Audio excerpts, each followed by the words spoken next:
Look up at the night sky, at those steady, silent points of light moving in perfect formation.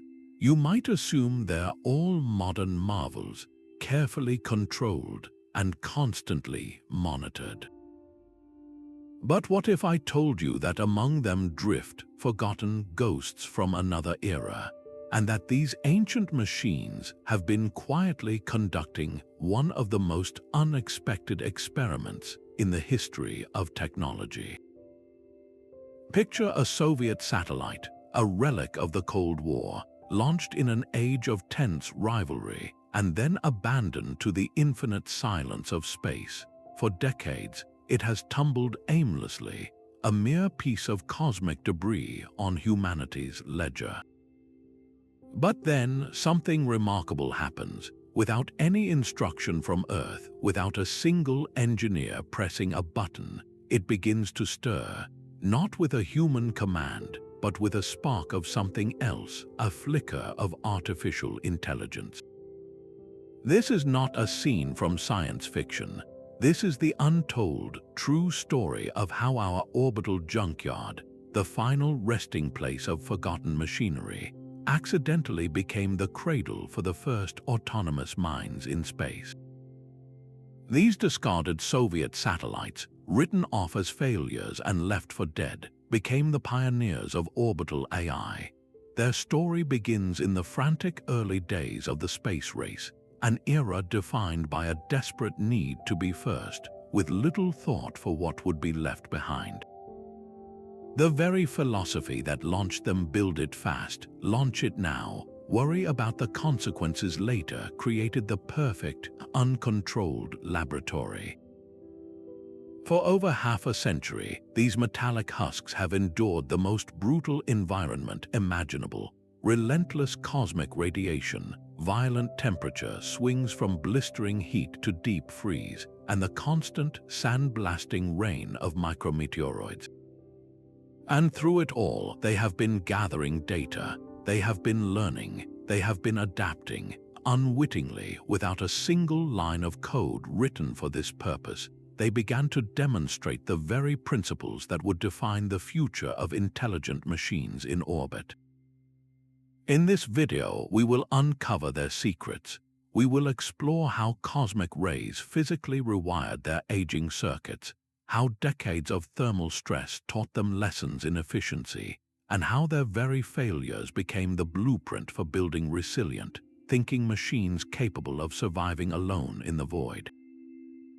This is a journey into the past to discover the future, a tale of accidental discovery that connects the rusting ambitions of the Cold War directly to the cutting edge of artificial intelligence.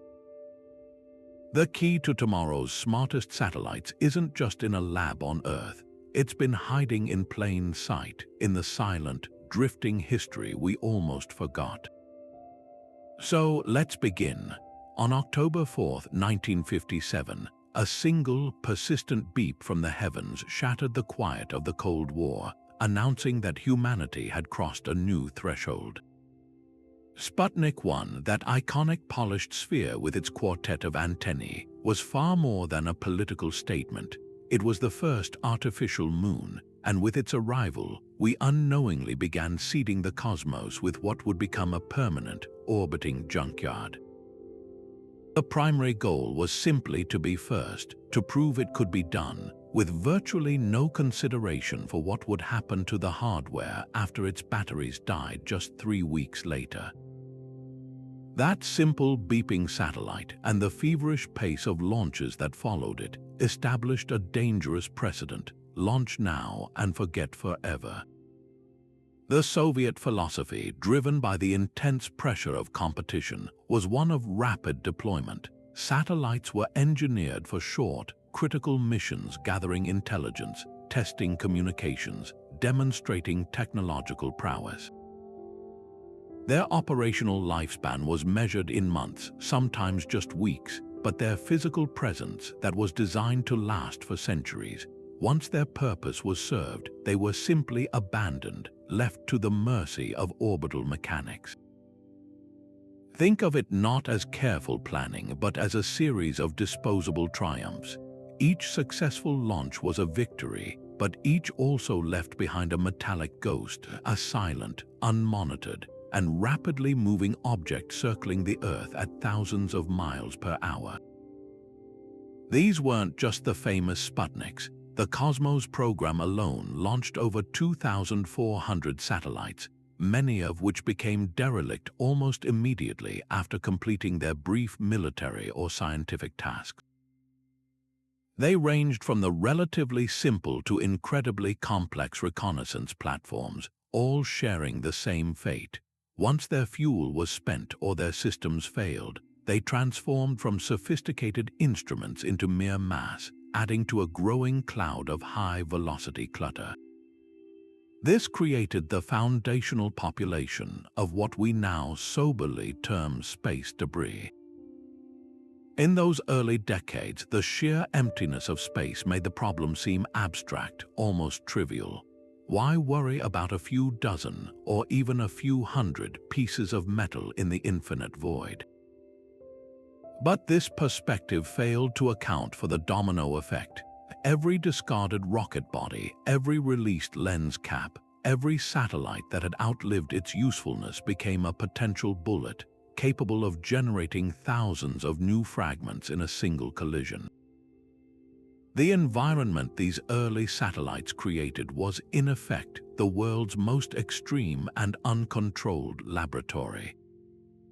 It was a testbed no one intended to build, a sprawling collection of materials and systems subjected to the most punishing conditions imaginable: relentless cosmic radiation, extreme temperature fluctuations cycling between blistering heat and deep cold every 90 minutes, and the constant, sandblasting rain of micrometeoroids. For the engineers who built them, these satellites were dead the moment they stopped transmitting. But in reality, their journey of transformation was just beginning. They were not inert. They were interacting with their environment in slow, subtle, and profoundly important ways. Their very existence, this unintended legacy of the space race, set the stage for a completely unexpected form of technological evolution. Without a single human watching, these forgotten Soviet relics began their decades-long quiet work, passively gathering a treasure trove of data and, against all odds, preparing the way for the next great leap in our cosmic ambition, the birth of artificial intelligence in orbit.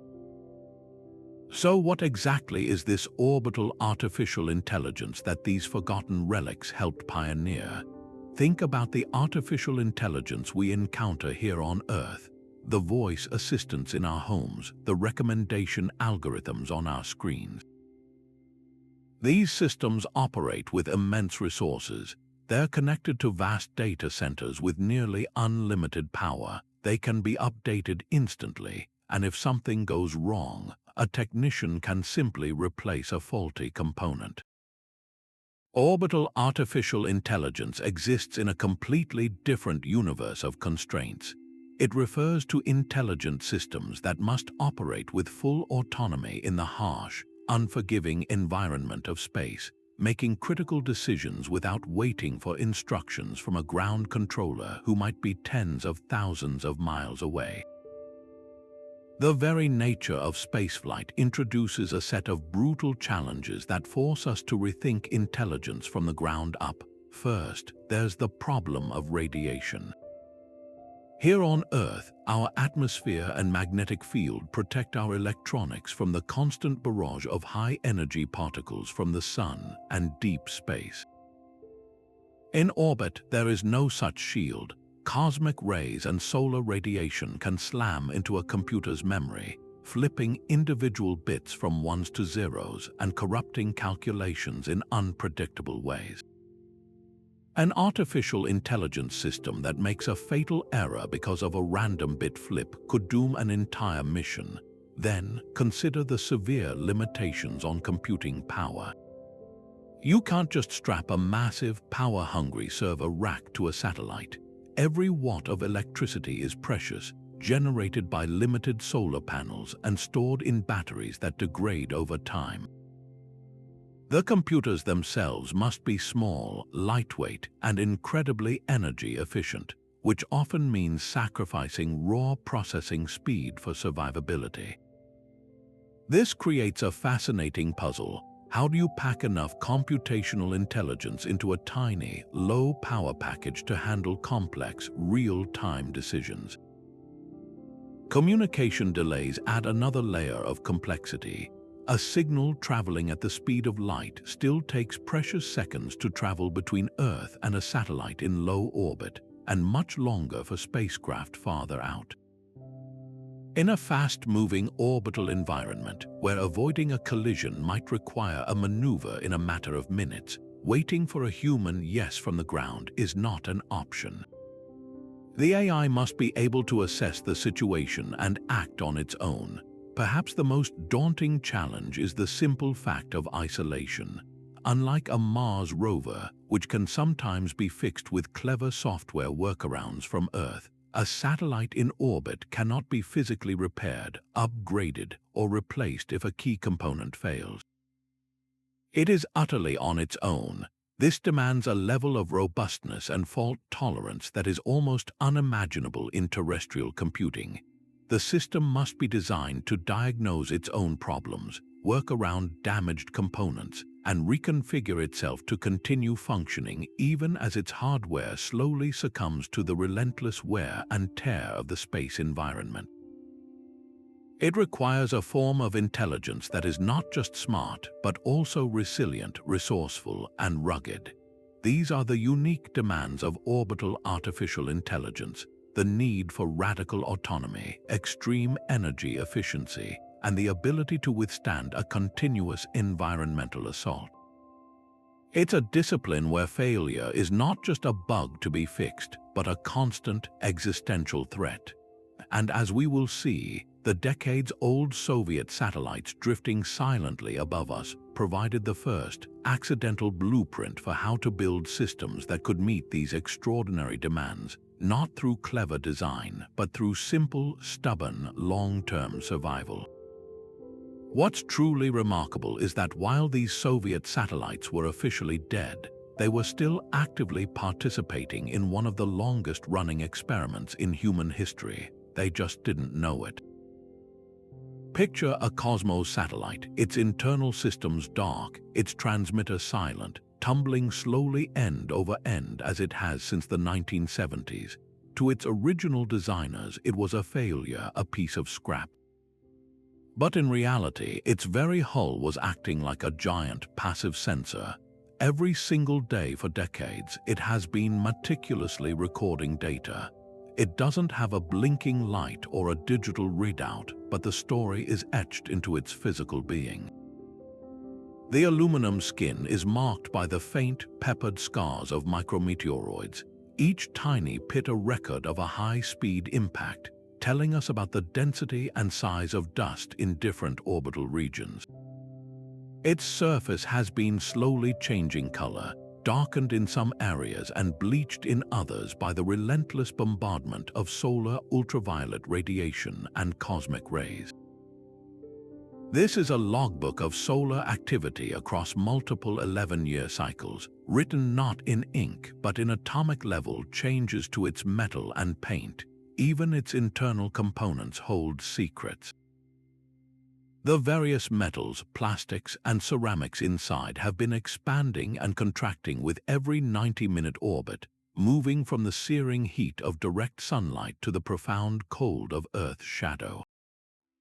This thermal cycling, repeated hundreds of thousands of times, has caused microscopic stress fractures, material fatigue, and changes in electrical properties. Each of these tiny failures is a data point, showing engineers exactly which materials can withstand the test of time and which ones become brittle and weak. And then there are the orbits themselves, the subtle gravitational tugs from the Earth, Moon, and Sun, along with the faint but constant drag from the wisps of the upper atmosphere, have been gently pulling and pushing these satellites. By tracking their slow orbital decay over 50 years, scientists have gathered an incredibly precise map of atmospheric density at very high altitudes and a masterclass in celestial mechanics. This passive data collection created a treasure trove of information that was completely unique. You cannot replicate 50 years of continuous exposure in a laboratory.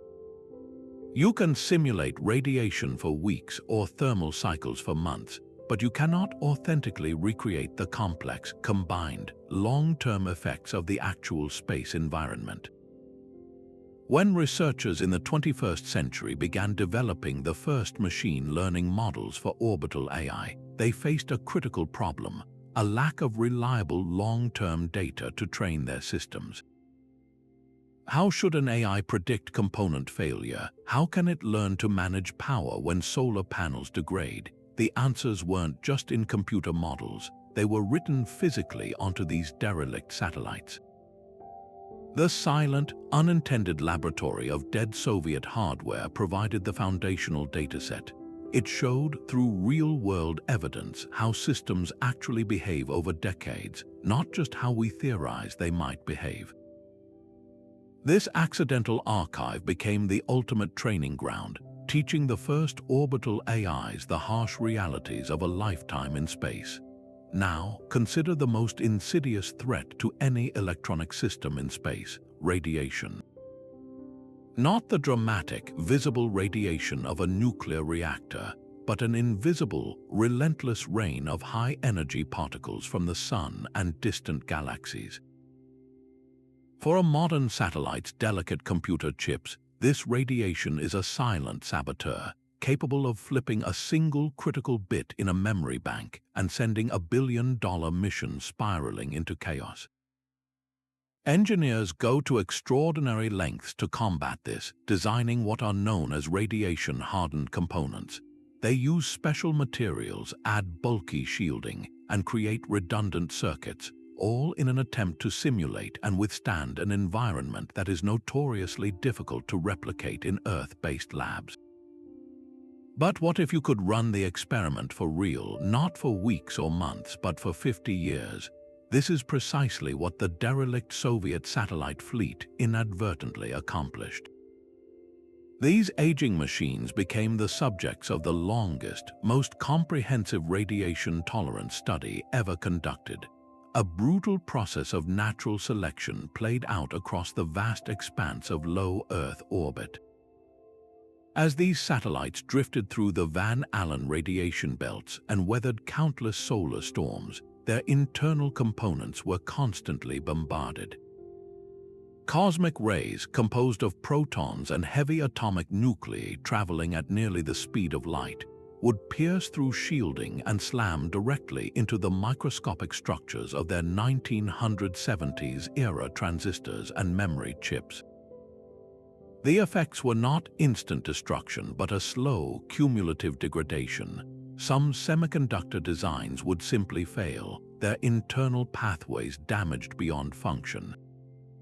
Others, however, demonstrated a remarkable, unforeseen resilience.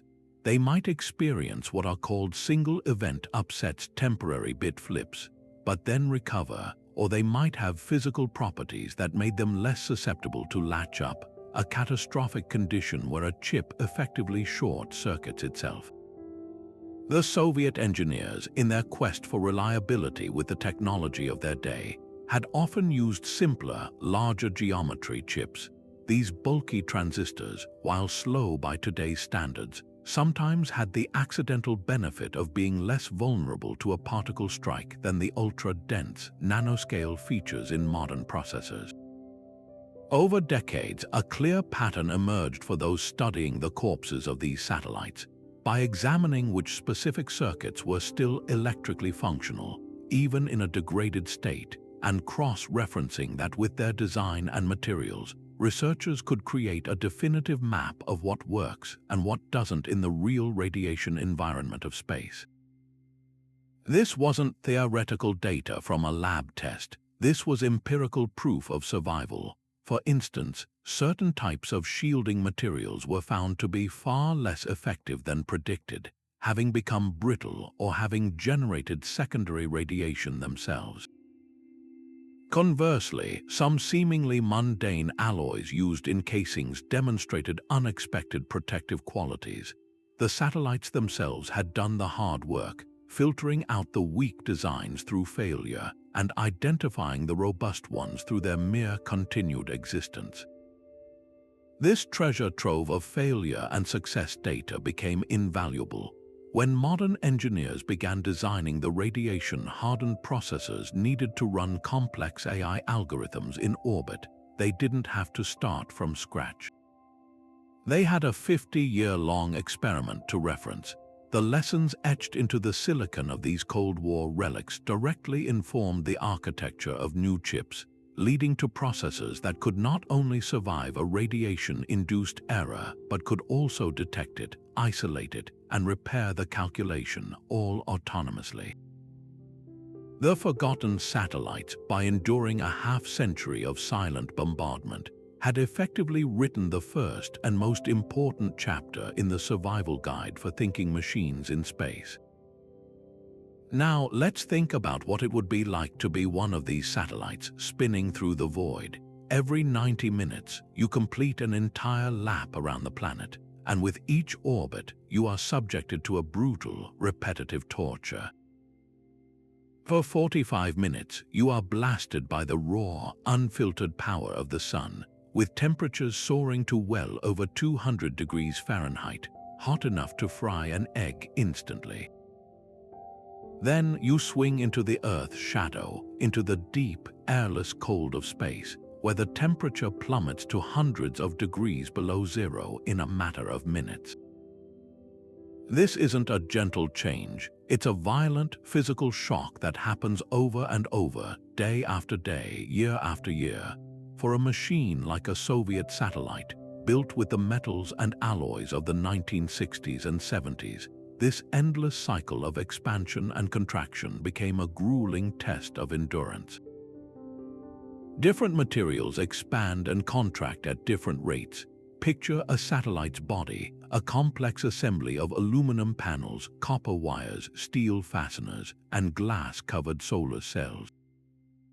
In the sunlight, the aluminum skin expands ever so slightly, pulling at the steel bolts holding it together.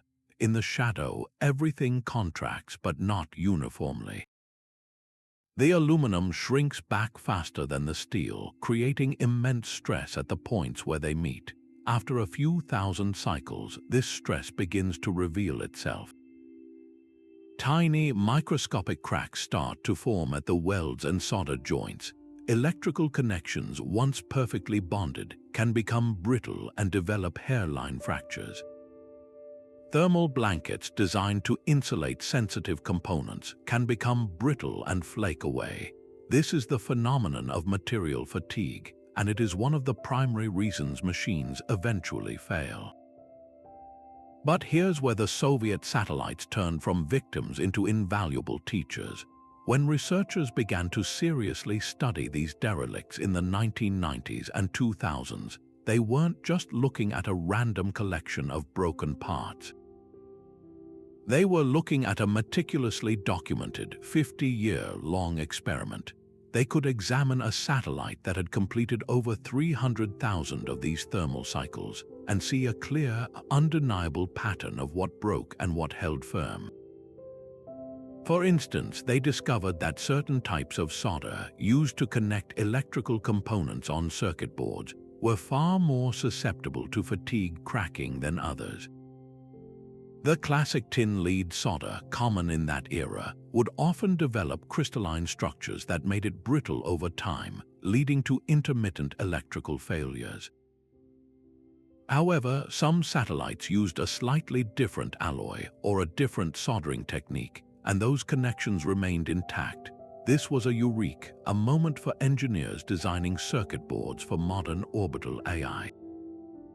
They could now look at this historical data and say, we know that if we use this specific type of lead-free solder with a silver additive, it has a proven track record of surviving 3 decades in orbit.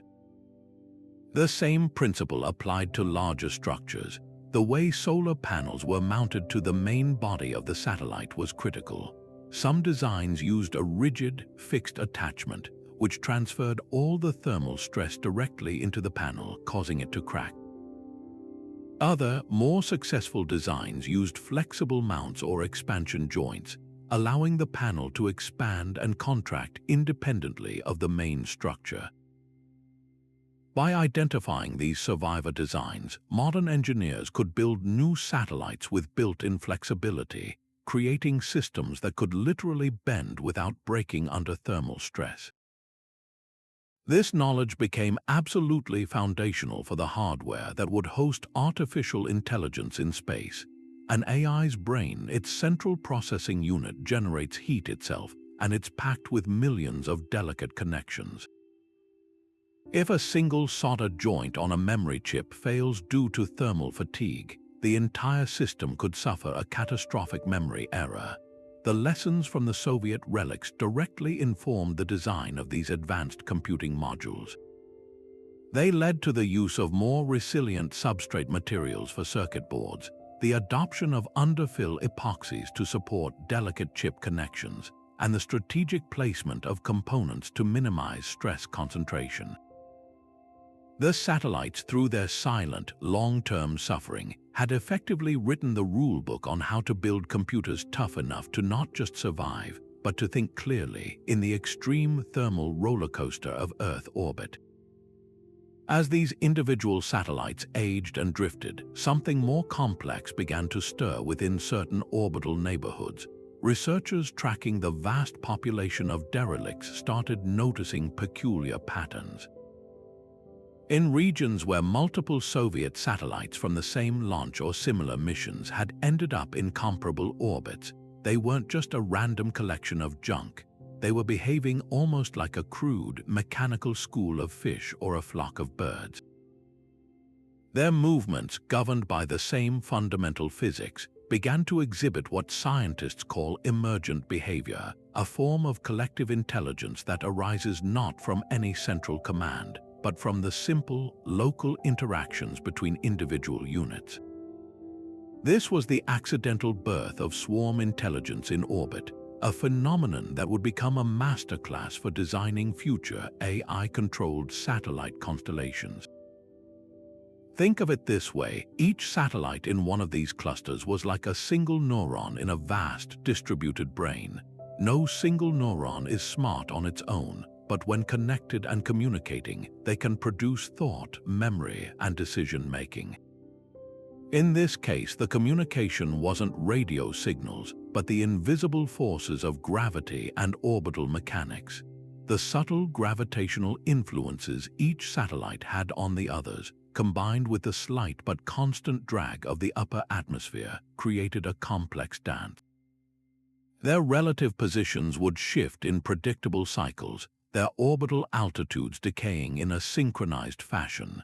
If one satellite's orbit decayed slightly faster due to a different surface area, it would subtly alter the local gravitational environment for its neighbors, causing a cascade of tiny adjustments throughout the entire group. This was a perfect, real-world model of a distributed system. There was no leader satellite issuing commands. Instead, every object was reacting to its immediate environment and the actions of its closest neighbors. Scientists realized that by studying the long-term evolution of these clusters, they could decode the fundamental rules of self-organization in space. They could see how a group of independent objects naturally settles into stable, energy-efficient configurations, and how it responds to disruptions, like when two members of the cluster eventually collided. Those collisions, while destructive, were particularly instructive. They acted as a form of natural selection, removing the satellites in the most vulnerable orbits and forcing the remaining cluster to reconfigure itself into a new, stable arrangement. This provided invaluable data on collision avoidance protocols. Modern engineers could analyze decades of orbital data to identify the near-miss trajectories and understand what orbital parameters made collisions more or less likely. This directly informed the algorithms that future AI swarms would use to autonomously manage their spacing. predicting potential conflicts and executing gentle avoidance maneuvers long before any human operator on Earth could even calculate the risk. Furthermore, the way these derelict clusters managed their collective resources, specifically their positional space and orbital energy, was a revelation. The satellites naturally distributed themselves to minimize gravitational conflicts and atmospheric drag, effectively optimizing their limited resources for maximum group longevity. This became a blueprint for how AI constellations could manage shared resources like communication bandwidth and power, allocating tasks to the satellite in the most optimal position without any top-down control. The silent, unconscious coordination of these Soviet-era relics demonstrated that complex group behaviors could emerge from simple rules applied consistently over time. This principle is now at the very heart of designing satellite swarms for tasks like global internet coverage or Earth observation, where hundreds or even thousands of units must work together as a single, intelligent organism. The forgotten clusters taught us that for machines to think together in space, they don't need a complicated central brain. They just need a simple set of instincts for how to coexist and cooperate in the void. For years, the zones of space crowded with Soviet-era relics were considered just that: silent, passive obstacles to be avoided. But in the early 2000s, a subtle shift began. Operators monitoring sophisticated communication satellites, like those in the Iridium and Intelsat fleets, started logging strange, intermittent glitches. Their sensitive instruments would occasionally pick up faint, unexpected signal reflections, ghostly echoes that seemed to originate not from other active satellites, but from the known debris fields of dead Soviet hardware. At first, these were written off as sensor noise or data processing errors. Space is full of radiation and electromagnetic static, after all, yet the anomalies refused to simply go away. They weren't random bursts of interference. They began to display a peculiar consistency, a pattern that piqued the curiosity of a handful of attentive engineers. One of the most telling clues came from precise orbital tracking data. Ground-based radar and laser ranging stations, which keep a vigilant watch on everything in orbit to prevent collisions, began detecting minute, unexpected perturbations in the paths of certain derelicts. A Cosmos weather satellite, for instance, might exhibit a tiny, unpredicted wobble in its spin, or a derelict Molnia communications platform would show a slight, anomalous change in its orientation that couldn't be explained by gravitational forces or solar pressure alone. These weren't the dramatic maneuvers of an active spacecraft, but rather subtle, almost hesitant adjustments, as if the objects were responding to their environment in ways that simple physics couldn't account for. The turning point came when analysts cross-referenced these physical perturbations with the electromagnetic data. They discovered a correlation. The strange signal reflections often occurred shortly before or after these tiny orbital adjustments. It was as if the derelicts were emitting some form of low-power transmission, perhaps a byproduct of their internal state, and then physically reacting to something. This was the moment the scientific community realized it wasn't just looking at inert scrap metal. These objects were interacting. They were taking in some form of environmental input, be it the faint pressure of sunlight, the tug of a gravitational gradient, or even the passing radio traffic from active satellites, and producing a measurable, if primitive, output. This marked a profound departure from how we understood space debris.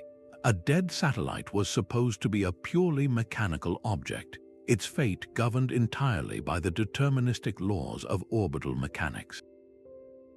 But these particular relics were behaving more like simple organisms, displaying a form of stimulus and response that hinted at complex internal processes. The decades of exposure to radiation, thermal cycling, and the vacuum of space had not just degraded these systems, they had, in a very real sense, rewired them.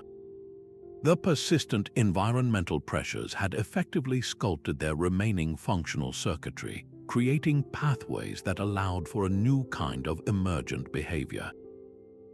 This was the first tangible evidence that the uncontrolled laboratory of abandoned Soviet hardware had begun to yield its most startling result: the accidental, unconscious birth of computational processes in the void. The silent junkyard was no longer silent, it was beginning to whisper. Determining that these anomalies weren't mere glitches, scientists faced a monumental challenge: how do you communicate with a ghost? These Soviet satellites were never designed for reactivation. They were technological tombs sealed for eternity. The solution arrived in the form of specialized robotic probes, unmanned spacecraft engineered for the delicate task of orbital archaeology. Their mission was not to capture or destroy, but to gently interrogate. These probes were equipped with incredibly sensitive, non-invasive sensors.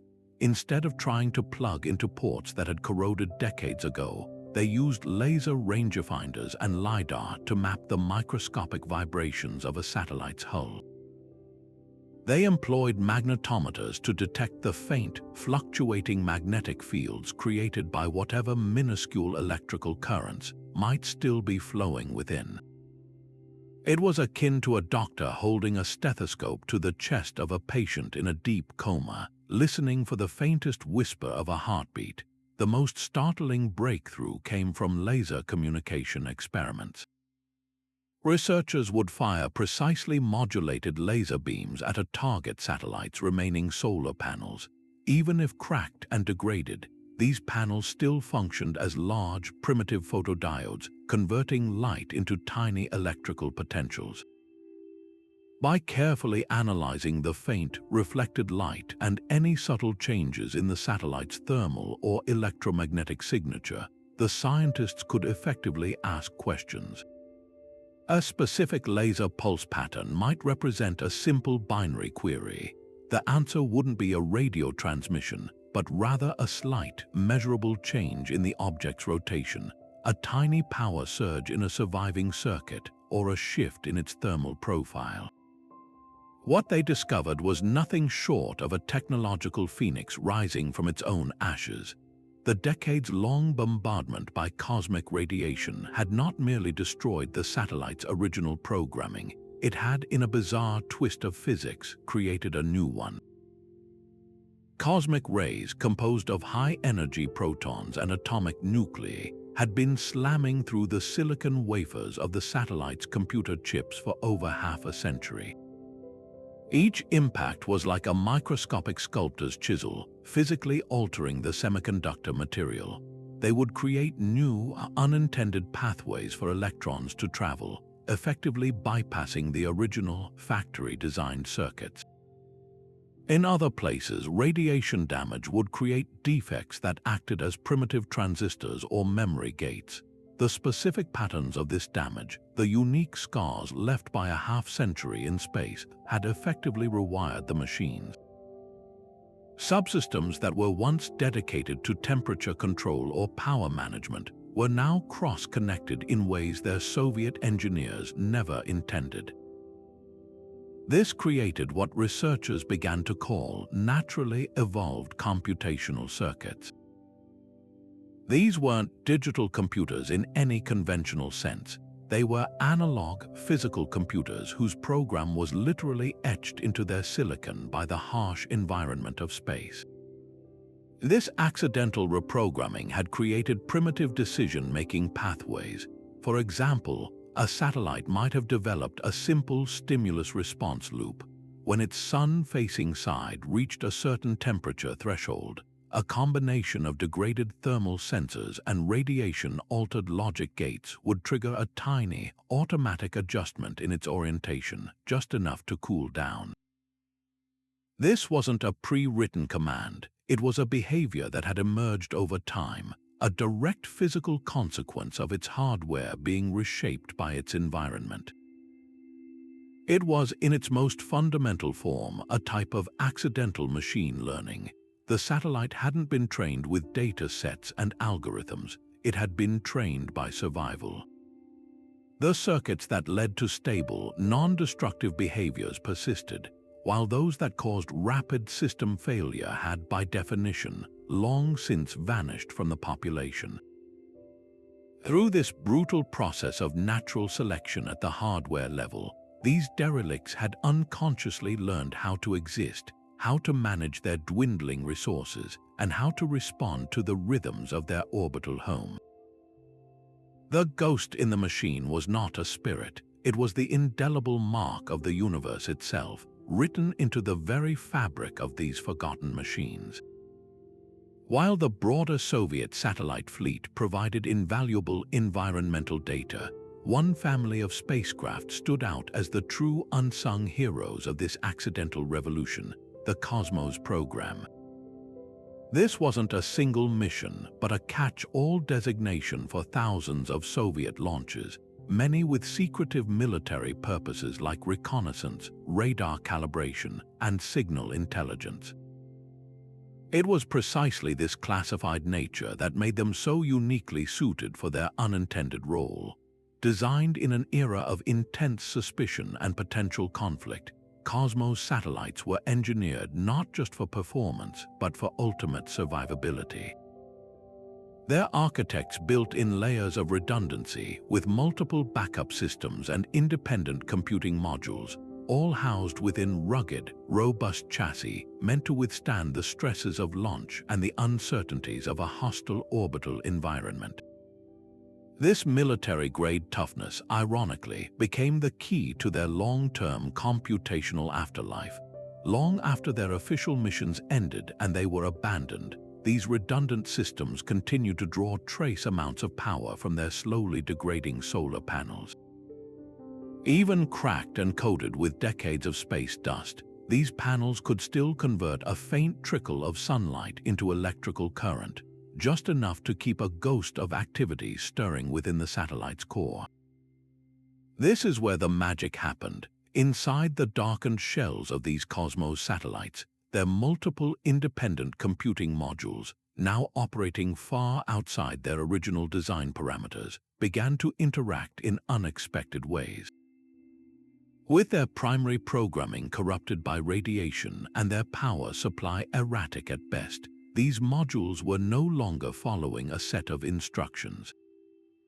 Instead, they were behaving more like a complex electrical ecosystem. Minute charge would build up in capacitors and leak across circuit boards, creating interference patterns as the different modules weakly influenced one another. Think of it not as a computer running a program, but as a network of tiny, interconnected ponds, with water sloshing between them in complex, repeating rhythms dictated by the layout of the land. Over decades, these electrical interference patterns didn't just create random noise. They began to settle into stable, repeating states. Researchers analyzing the data from interrogation probes realized that the electrical activity within a Cosmos satellite wasn't chaotic. It would fall into certain stable patterns or attractor states, and when disturbed by an external influence like a passing solar flare or the gravitational tug of the moon, it would shift to a different stable pattern. This behavior bore a striking resemblance to the way primitive biological neural networks operate.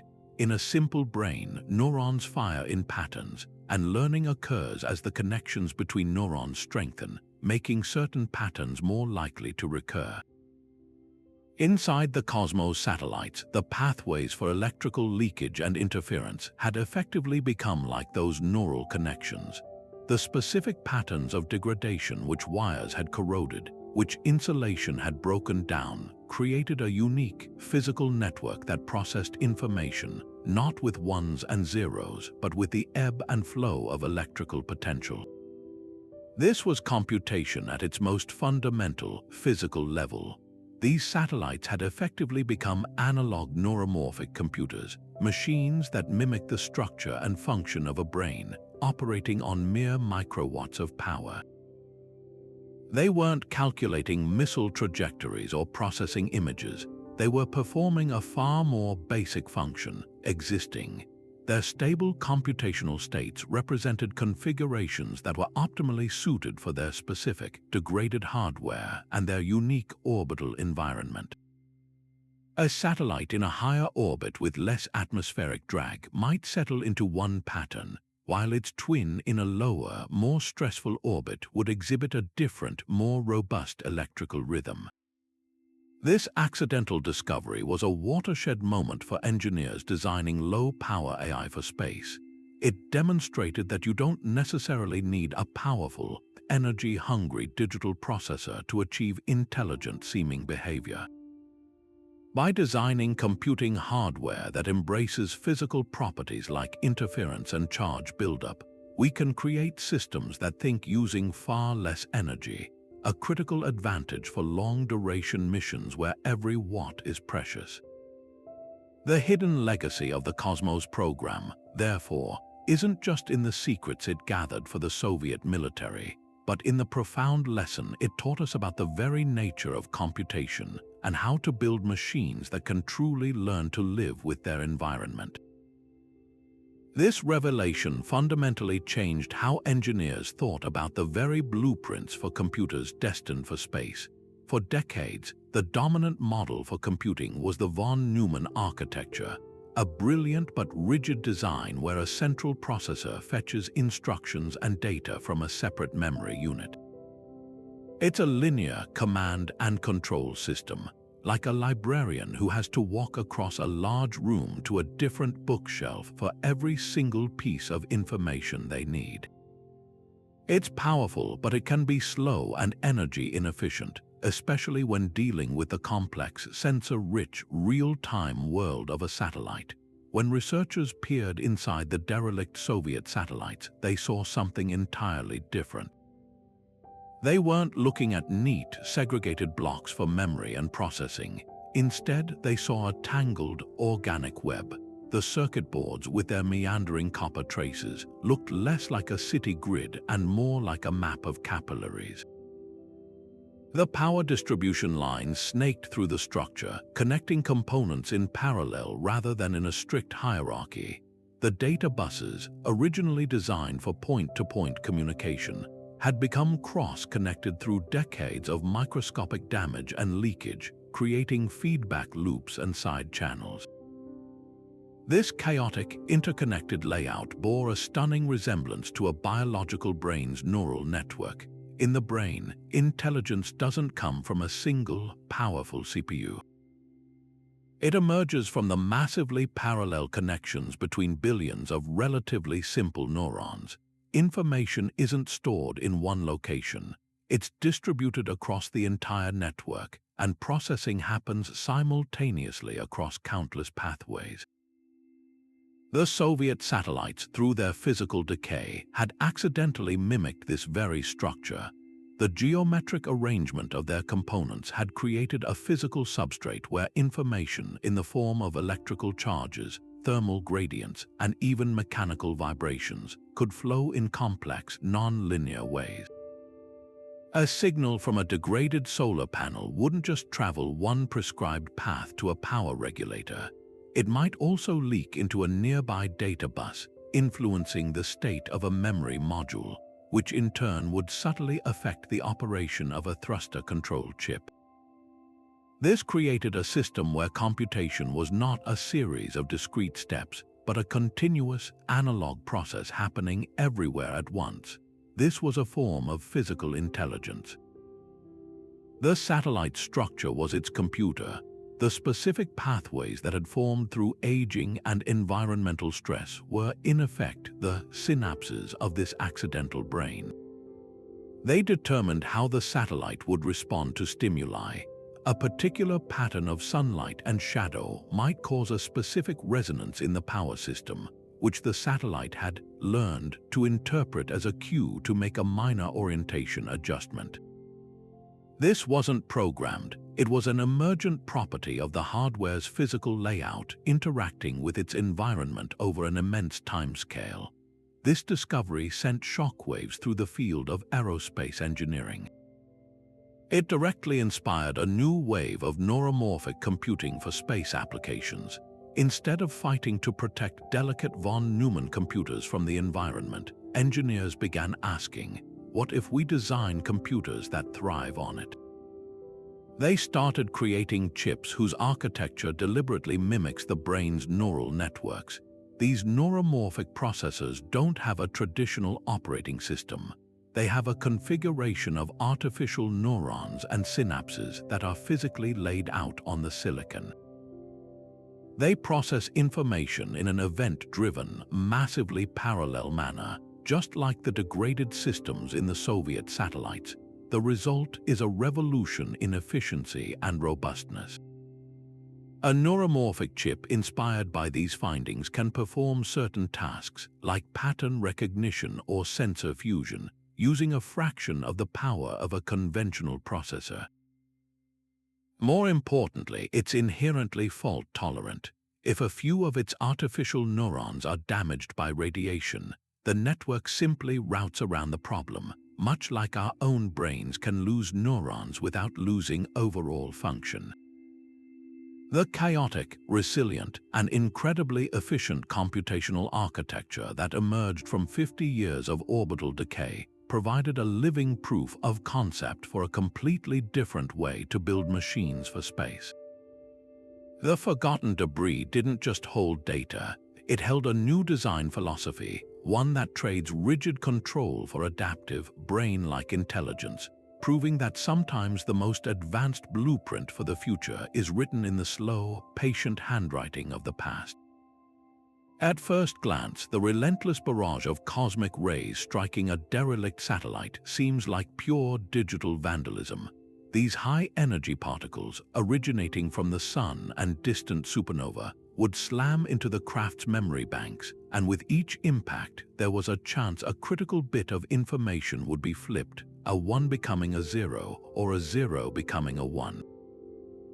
For the original engineers, this was a nightmare scenario, a primary cause of system failure that they fought against with shielding and error-correcting codes. It was the digital equivalent of a scribbler defacing a perfect blueprint, introducing chaos into a system built for precise, predictable operation. But when researchers began to study satellites that had endured this punishment for 30, 40, or even 50 years, they were forced to confront a baffling reality. Some of these machines, despite being riddled with what should have been fatal memory errors, were still exhibiting stable, functional behaviors. The chaos wasn't entirely destructive. It was, in a strange and unexpected way, creative. The constant, random bit flips were not just introducing errors, they were generating endless, random variations in the satellite's operational state. Imagine a vast, silent experiment running for half a century. Every time a cosmic ray flipped a bit, it was like rolling a die, creating a tiny, random change to the satellite's internal configuration. The vast majority of these changes were detrimental. They might cause a system to lock up, a sensor to misread, or a power circuit to shut down. These were the evolutionary dead ends. The systems that succumbed to these bad configurations became unstable, often leading to a permanent failure that took them out of the population of functional relics. But a very small number of these random bit flips had a different outcome. Occasionally, by pure chance, a flipped bit would create a new configuration that was actually more stable or more resilient than the original. Perhaps it would reroute power around a damaged component, or it would adjust a timing loop to better cope with a degraded crystal oscillator. These beneficial configurations were the evolutionary winners. Because they led to greater stability, they were more likely to persist. The satellite would continue operating in this new, accidentally discovered state, and its memory would hold this new configuration, making it the new baseline from which future cosmic rays would then create further variations. This process, playing out over millions of orbits and countless bit flips, was a perfect, real-world example of evolutionary computation. It was a form of natural selection operating at the level of silicon and software. The harsh environment of space provided the selection pressure, weeding out the weak configurations, while the random bit flips provided the variation, the raw material for innovation. The satellites weren't just decaying, they were slowly, unconsciously evolving. They were optimizing themselves for one thing and one thing only: continued existence in their specific orbital niche. This discovery was a revelation for artificial intelligence researchers.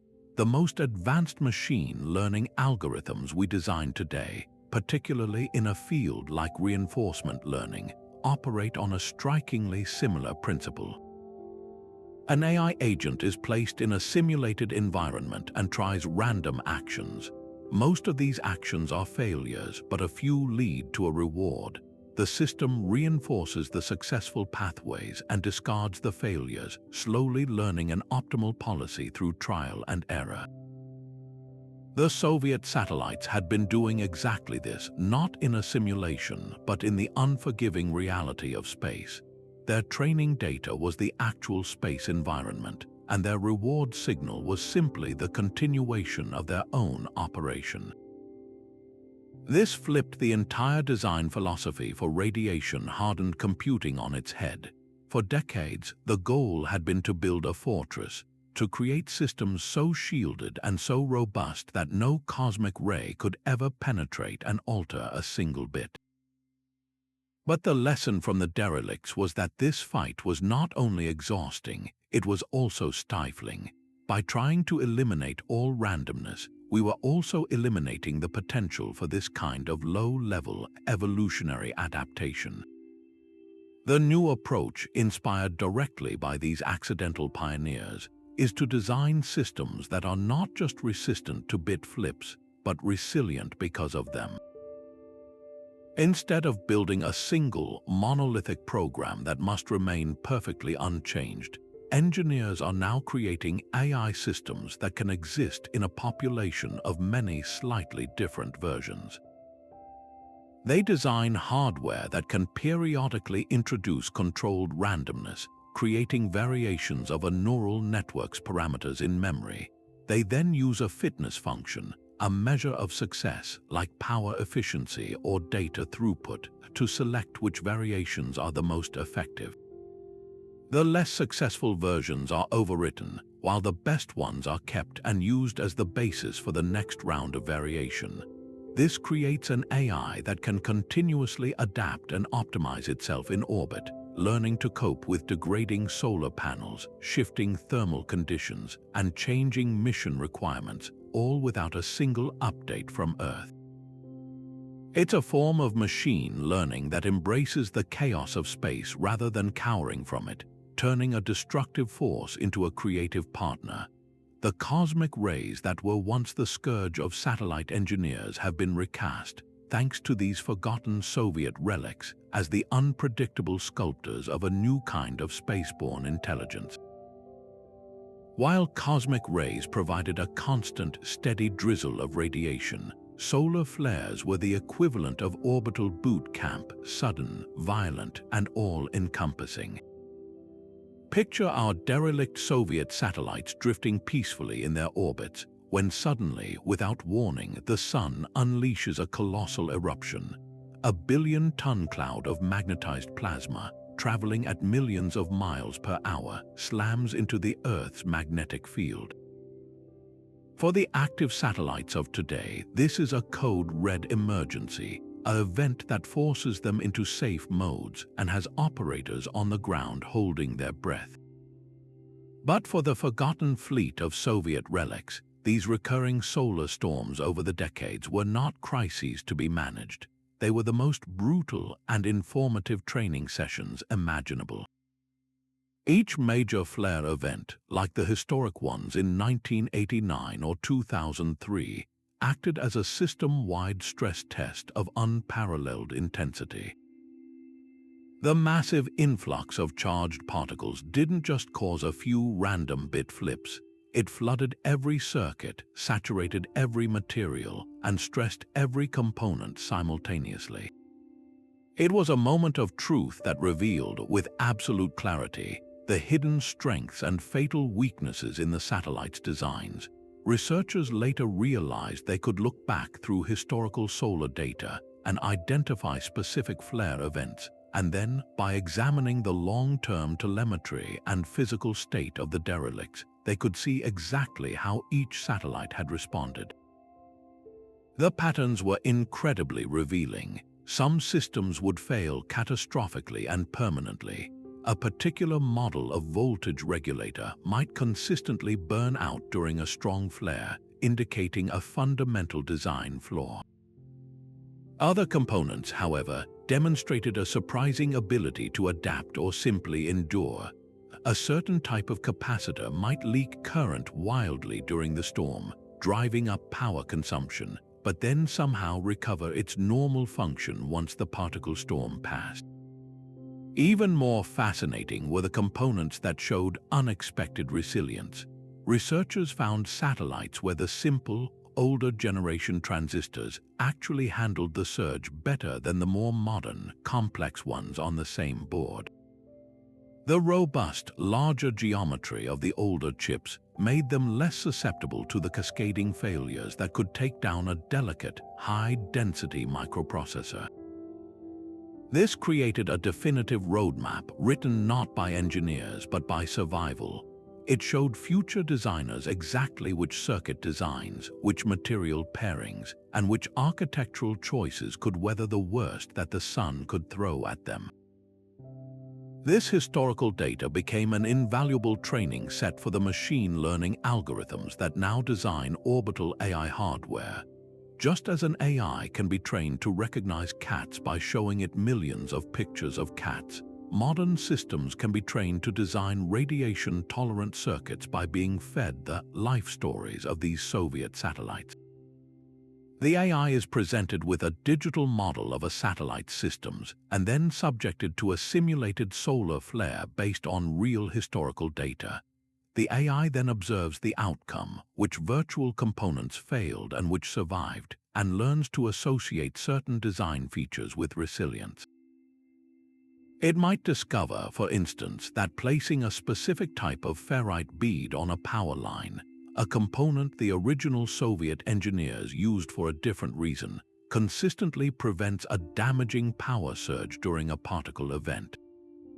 This process allows the AI to uncover subtle, non-intuitive design principles that a human engineer might never consider, all guided by the hard evidence of what actually worked in the harsh reality of space.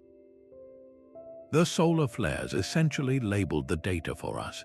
They acted as the ultimate unsupervised learning signal, separating robust designs from fragile ones with brutal efficiency. The derelict satellites, by passively enduring these repeated assaults, compiled the ultimate textbook on space weather survival, a curriculum written in fire and particle radiation that is now teaching the next generation of orbital machines how to not just survive, but to think clearly through the worst storms our sun can create. The real breakthrough in understanding these emergent capabilities came not from passive observation, but from active conversation. After years of simply watching the derelicts, a team of researchers had a radical idea. What if we talked to them, using sensitive ground-based transmitters? They began beaming carefully crafted radio signals toward a selected group of Soviet satellites known for their anomalous behaviors. These weren't complex messages but simple, repetitive pulses, a kind of cosmic hello aimed at ghosts. The initial results seemed like more random noise, but as the experiments continued, a fascinating pattern emerged. When the researchers transmitted completely random, static-like signals, the satellites' responses were equally chaotic and unpredictable. Their remaining systems would flicker and react in disjointed ways, as if startled by the meaningless input. However, when the team switched to sending structured, patterned transmissions like a repeating sequence of long and short pulses, or a signal that mimicked the rhythmic rise and fall of solar power generation, something remarkable happened. The satellites began to respond with a newfound consistency. A particular derelict might adjust its tumble rate by a fraction of a percent, or a specific electrical signature within its power system would stabilize in a predictable way. It wasn't sending a message back, but its physical state was changing in a manner that correlated directly with the pattern it was receiving. This was the first concrete evidence of something that seemed almost impossible. These machines had developed a primitive form of pattern recognition. They had learned over their decades-long solitude to tell the difference between signal and noise.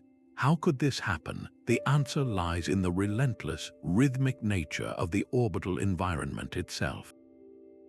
For 50 years, these satellites had been immersed in a symphony of celestial patterns. Their power levels rose and fell with the precise 90-minute rhythm of their orbit as they moved in and out of Earth's shadow. They experienced the gentle, predictable gravitational tugs from the Moon, creating resonant oscillations in their paths. They endured the regular 11-year cycle of solar activity, with solar flares and cosmic ray intensity waxing and waning like a cosmic tide. This entire time, their degraded systems were not inert. The leaking currents, the fluctuating power supplies, and the radiation-altered circuits were all being influenced by these vast, repeating environmental patterns. The systems that randomly fell into states that resonated with these natural cycles experienced less internal stress and enjoyed more stable power. Think of it as a form of unconscious reinforcement learning. A circuit configuration that happened to synchronize with the orbital day-night cycle, for instance, might experience fewer power spikes and thus persist longer. Over thousands of orbits and millions of these tiny, unconscious adaptations, the satellite's hardware effectively became tuned to the fundamental rhythms of their existence. They developed an analog form of memory for periodicity and structure. So, when the researchers finally sent their patterned signals, they weren't introducing a completely new concept. They were simply speaking the satellite's native language, the language of rhythm and repetition that the void itself had been teaching for half a century. The random noise was jarring and unfamiliar, causing conflicting electrical states, but the structured signals felt like a familiar rhythm, something the satellite's degraded neural network could lock onto and respond to in a coherent way. This accidental discovery of pattern recognition is arguably one of the most significant legacies of the Soviet satellite fleet. The ability to distinguish a meaningful signal from the background chaos of space is the very first and most critical task for any autonomous AI. It's the foundation upon which all other intelligence is built, from navigating among other satellites to interpreting sensor data about Earth. The derelicts proved that this foundational skill could emerge not just from sophisticated software, but from the physical interaction between resilient hardware and a patterned environment over a long period of time. They demonstrated that the building blocks of cosmic intelligence were already present in the physics of orbit, waiting to be discovered in the silent, patient learning of forgotten machines.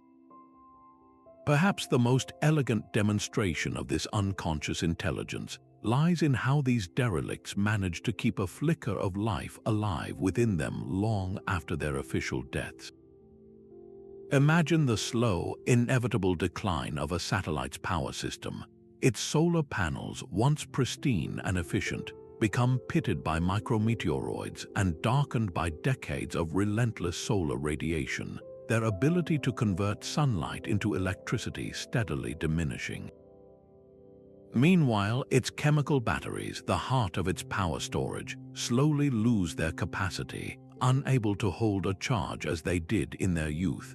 For a machine designed to operate with a predictable, abundant energy budget, this should have been a swift death sentence. Yet, many of these Soviet relics didn't simply shut down, they adapted. Their power distribution systems, faced with a perpetually shrinking energy pie, began making decisions. With no ground controller to issue new commands, these systems autonomously started prioritizing which functions to power and which to let fall silent. It was a slow, unconscious triage performed over decades. A scientific instrument might be the first to be starved of power, deemed non-essential for basic survival. Then, perhaps, a secondary communication transmitter would be shut down.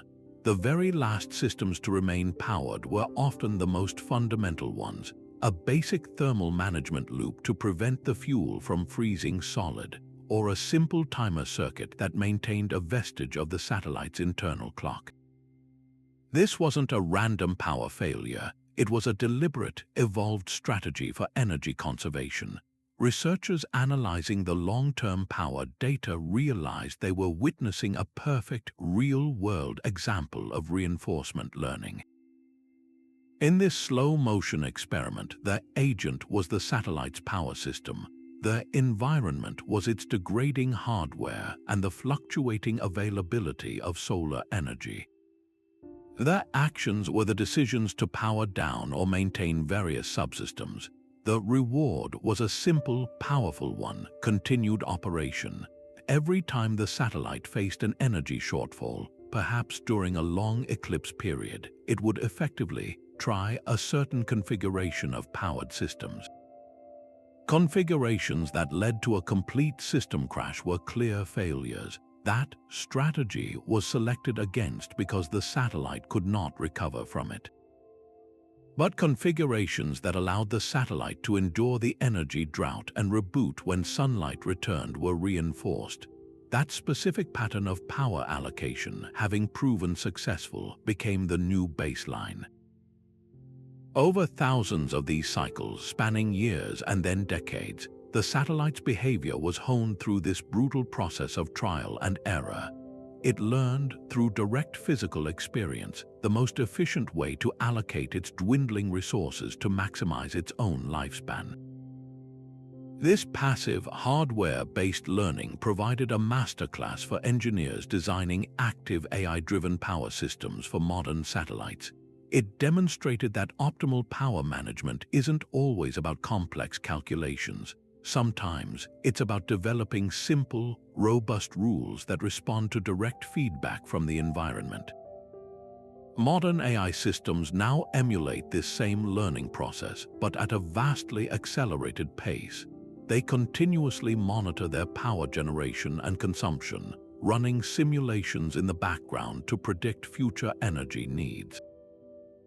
They learn to anticipate periods of scarcity, like eclipses, and proactively shut down non-critical systems rather than waiting for a crisis. They even learn the unique degradation patterns of their own solar panels and batteries, adjusting their expectations and strategies over the mission's lifetime. The forgotten Soviet satellites, through their patient half-century-long struggle for survival, taught us that the most intelligent power system is one that learns to live within its means, and that the most valuable lessons in efficiency are often learned not in the comfort of a lab, but in the harsh, resource-scarce reality of space. This gradual descent, this slow and inevitable fall from grace, became one of the most profound teachers in the entire accidental curriculum. Every single Soviet satellite, from the mightiest military platform to the simplest scientific probe, was locked in a silent, perpetual negotiation with the faint wisps of Earth's upper atmosphere. Even at altitudes of 200 or 300 miles, where space is often thought of as a perfect vacuum, there are still a few stray molecules of gas. For a satellite hurtling at 17,000 miles per hour, these molecules might as well be a brick wall. Each tiny collision, each minuscule bit of friction, steals a vanishingly small amount of energy, causing the satellite to slow down by an almost imperceptible amount. And in the unforgiving physics of orbit, slowing down means descending. This is orbital decay, the silent countdown timer on every object in low Earth orbit. For the mission planners of the 1960s and 70s, this was a known nuisance, a factor to be calculated and then largely forgotten once a satellite's active life was over. But for the satellites themselves, abandoned and left to their fate, this decay was not the end of their story. It was the beginning of their longest and most informative lesson. As they spiraled slowly inward year after year, their remaining functional systems were not completely blind to what was happening. A functioning temperature sensor might register a slight increase in external heating as the satellite dipped into denser atmospheric layers. A surviving gyroscope or sun sensor could detect a subtle change in the craft's attitude or tumble rate as the increasing drag exerted a tiny, constant torque. Even the electrical systems could be affected, as the changing thermal environment and the subtle vibrations from atmospheric buffeting created fluctuations in power lines and sensor readings. These were not dramatic events, but a slow, constant trickle of data, a physical feedback loop being written directly into the satellite's hardware. The satellite wasn't thinking about this data in any conscious way, of course. But its systems were physical entities, and they responded physically to these changing conditions. A power management circuit, degraded and cross-wired by decades of radiation, might develop a peculiar behavior when it detected the specific electrical noise pattern associated with increased atmospheric drag. It would trigger a slight power-saving mode, as if instinctively conserving energy for a more challenging environment. A stuck reaction wheel, grinding against its housing for 30 years, might suddenly find itself freed for a brief moment by a particularly strong atmospheric jolt, and the satellite's entire orientation would shift, creating a new, more stable tumble that minimized drag. These were physical adaptations etched into the machine by its environment. It was as if the satellite was learning, through direct physical experience, the fundamental principles of orbital navigation. It was learning that certain orientations led to more stable flight, that periods of increased drag required different power allocations, and that its trajectory was not a fixed path, but a dynamic conversation with the planet below. This decades-long dataset of passive adaptation became an absolute goldmine when modern researchers finally learned how to decode it.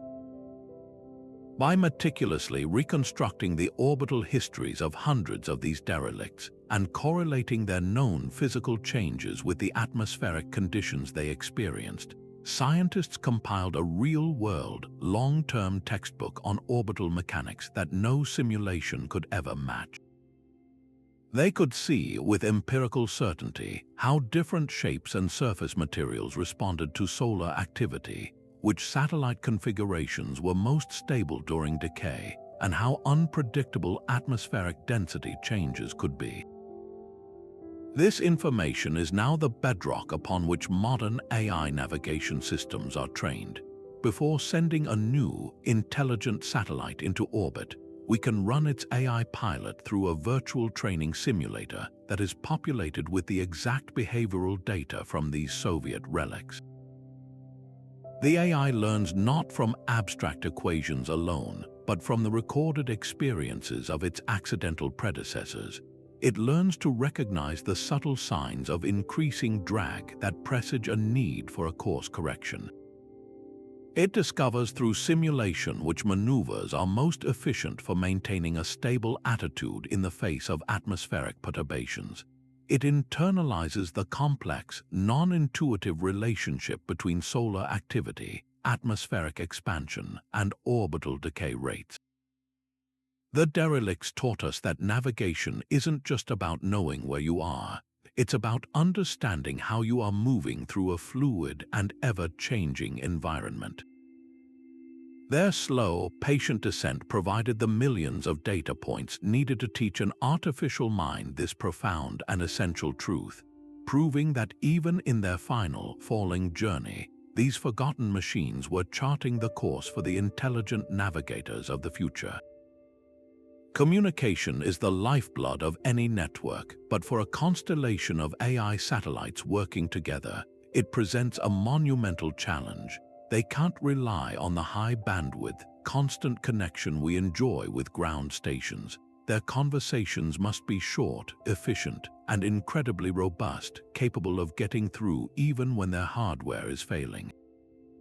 Remarkably, the blueprint for this kind of rugged, minimalist dialogue was being written for decades by the very satellites we had written off as dead. As the Soviet relics communication systems slowly decayed, they didn't just fall silent. They began to speak in a new, more primal language forged by necessity. The original, complex transmitters designed for crisp, high-fidelity communication with Earth were often the first systems to succumb to radiation damage and component failure. As these sophisticated circuits broke down, their functionality didn't vanish entirely. Instead, it often degraded into something simpler. A damaged amplifier might only be able to transmit at a fraction of its original power, or a corrupted modulator might only be capable of producing a basic on-off carrier wave, a kind of cosmic Morse code. This process of degradation was not random chaos. It was a brutal form of natural selection for signaling methods. The complex, nuanced communication protocols of their youth required precision and power resources that became scarcer with each passing year. These protocols failed, but the simple, robust signals, the ones that could be generated by a nearly broken circuit and understood through a haze of interference, they persisted. Researchers monitoring these signals noticed something extraordinary. The ways in which the satellite systems had degraded had effectively created novel forms of error correction. For instance, a satellite might start repeating its faint signal multiple times in a short burst. This wasn't a programmed command. It was likely a glitch in a failing timer circuit. But from a communication perspective, this repetition made the signal more likely to be correctly received through the noise, acting just like a simple repetition code used in digital communications. In other cases, the satellite signals became slower and more deliberate. As processing power dwindled, the data rate dropped, but this had the unintended benefit of making each individual bit of information more distinct and less susceptible to being overwhelmed by cosmic interference. It was a natural form of compression, stripping away all but the most essential information. The satellites, through their physical decay, were unconsciously learning the most fundamental rule of deep space communication. It's not about how much you say, but whether your message can survive the journey. These accidentally discovered strategies are now being formally incorporated into the design of AI-to-AI links for modern satellite constellations. Engineers have realized that for machines talking to each other in orbit, the goal isn't high-definition video. It's the reliable, low-power exchange of critical state information, location, health, and task completion. The protocols inspired by the Soviet derelicts are often called minimum viable communication schemes. They prioritize getting a simple "I am here" and "I am functioning" beacon through above all else, using the same kinds of repetitive, slow, and high-power contrasts that the dying satellite stumbled upon. This is crucial for swarm intelligence, where dozens or hundreds of satellites need to coordinate their actions. A modern AI constellation can use these robust protocols to quickly broadcast its status to its neighbors, creating a shared situational awareness without draining its batteries or requiring complex, error-prone handshakes. The conversation between machines in the void doesn't need to be elegant. It needs to be unbreakable. The forgotten Soviet fleet, by having its voice slowly stripped away until only the most resilient whispers remained, taught us exactly how to build that unbreakable connection. While most satellites aim for the steady, circular paths of low Earth orbit, the Soviet Union charted a different course with its iconic Molnia constellation, creating a celestial ballet that would later reveal profound lessons for distributed artificial intelligence.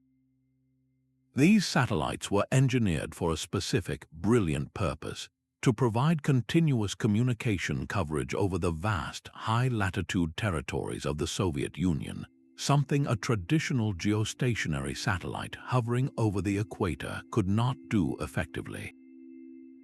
To achieve this, they were placed in highly elliptical orbits, dramatic paths that swung them thousands of kilometers out into space at their farthest point, only to whip them close to Earth at their nearest approach. This created a rhythmic, predictable cycle where a trio of Molnia satellites could hand off coverage from one to the next, ensuring one was always high in the sky over the motherland. But long after their political purpose faded and they were abandoned, this very orbital dance became an involuntary masterclass in a fundamental challenge of modern computing: how to get a distributed network to work in concert when its members are constantly changing their positions and their connections are plagued by unpredictable delays. The Molnia satellites, in their derelict state, were not communicating with each other via radio. Their coordination was far more subtle, a coordination enforced by the immutable laws of physics. Each satellite in a Molnia cluster followed a slightly different orbital period. One might complete its loop in precisely 12 hours, while another took 12 hours and a few minutes. This tiny difference meant their relative positions were in a constant, slow-motion drift. Their communication was the shared context of their celestial mechanics: the same sun, the same gravitational pulls, the same cosmic clock.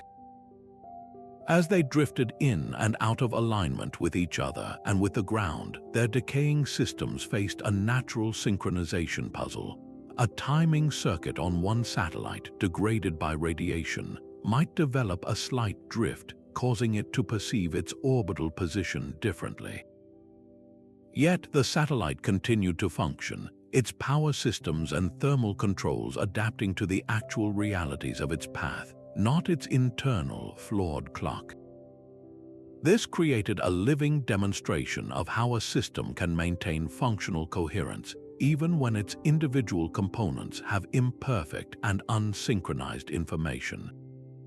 Researchers realized that the emergent stability of the Molnia cluster, even as individual units degraded, was a perfect analog for a distributed computing network where messages between nodes take seconds or minutes to arrive, a problem known as high-latency communication. You cannot run a network where every satellite waits for a confirmation from a leader before it acts.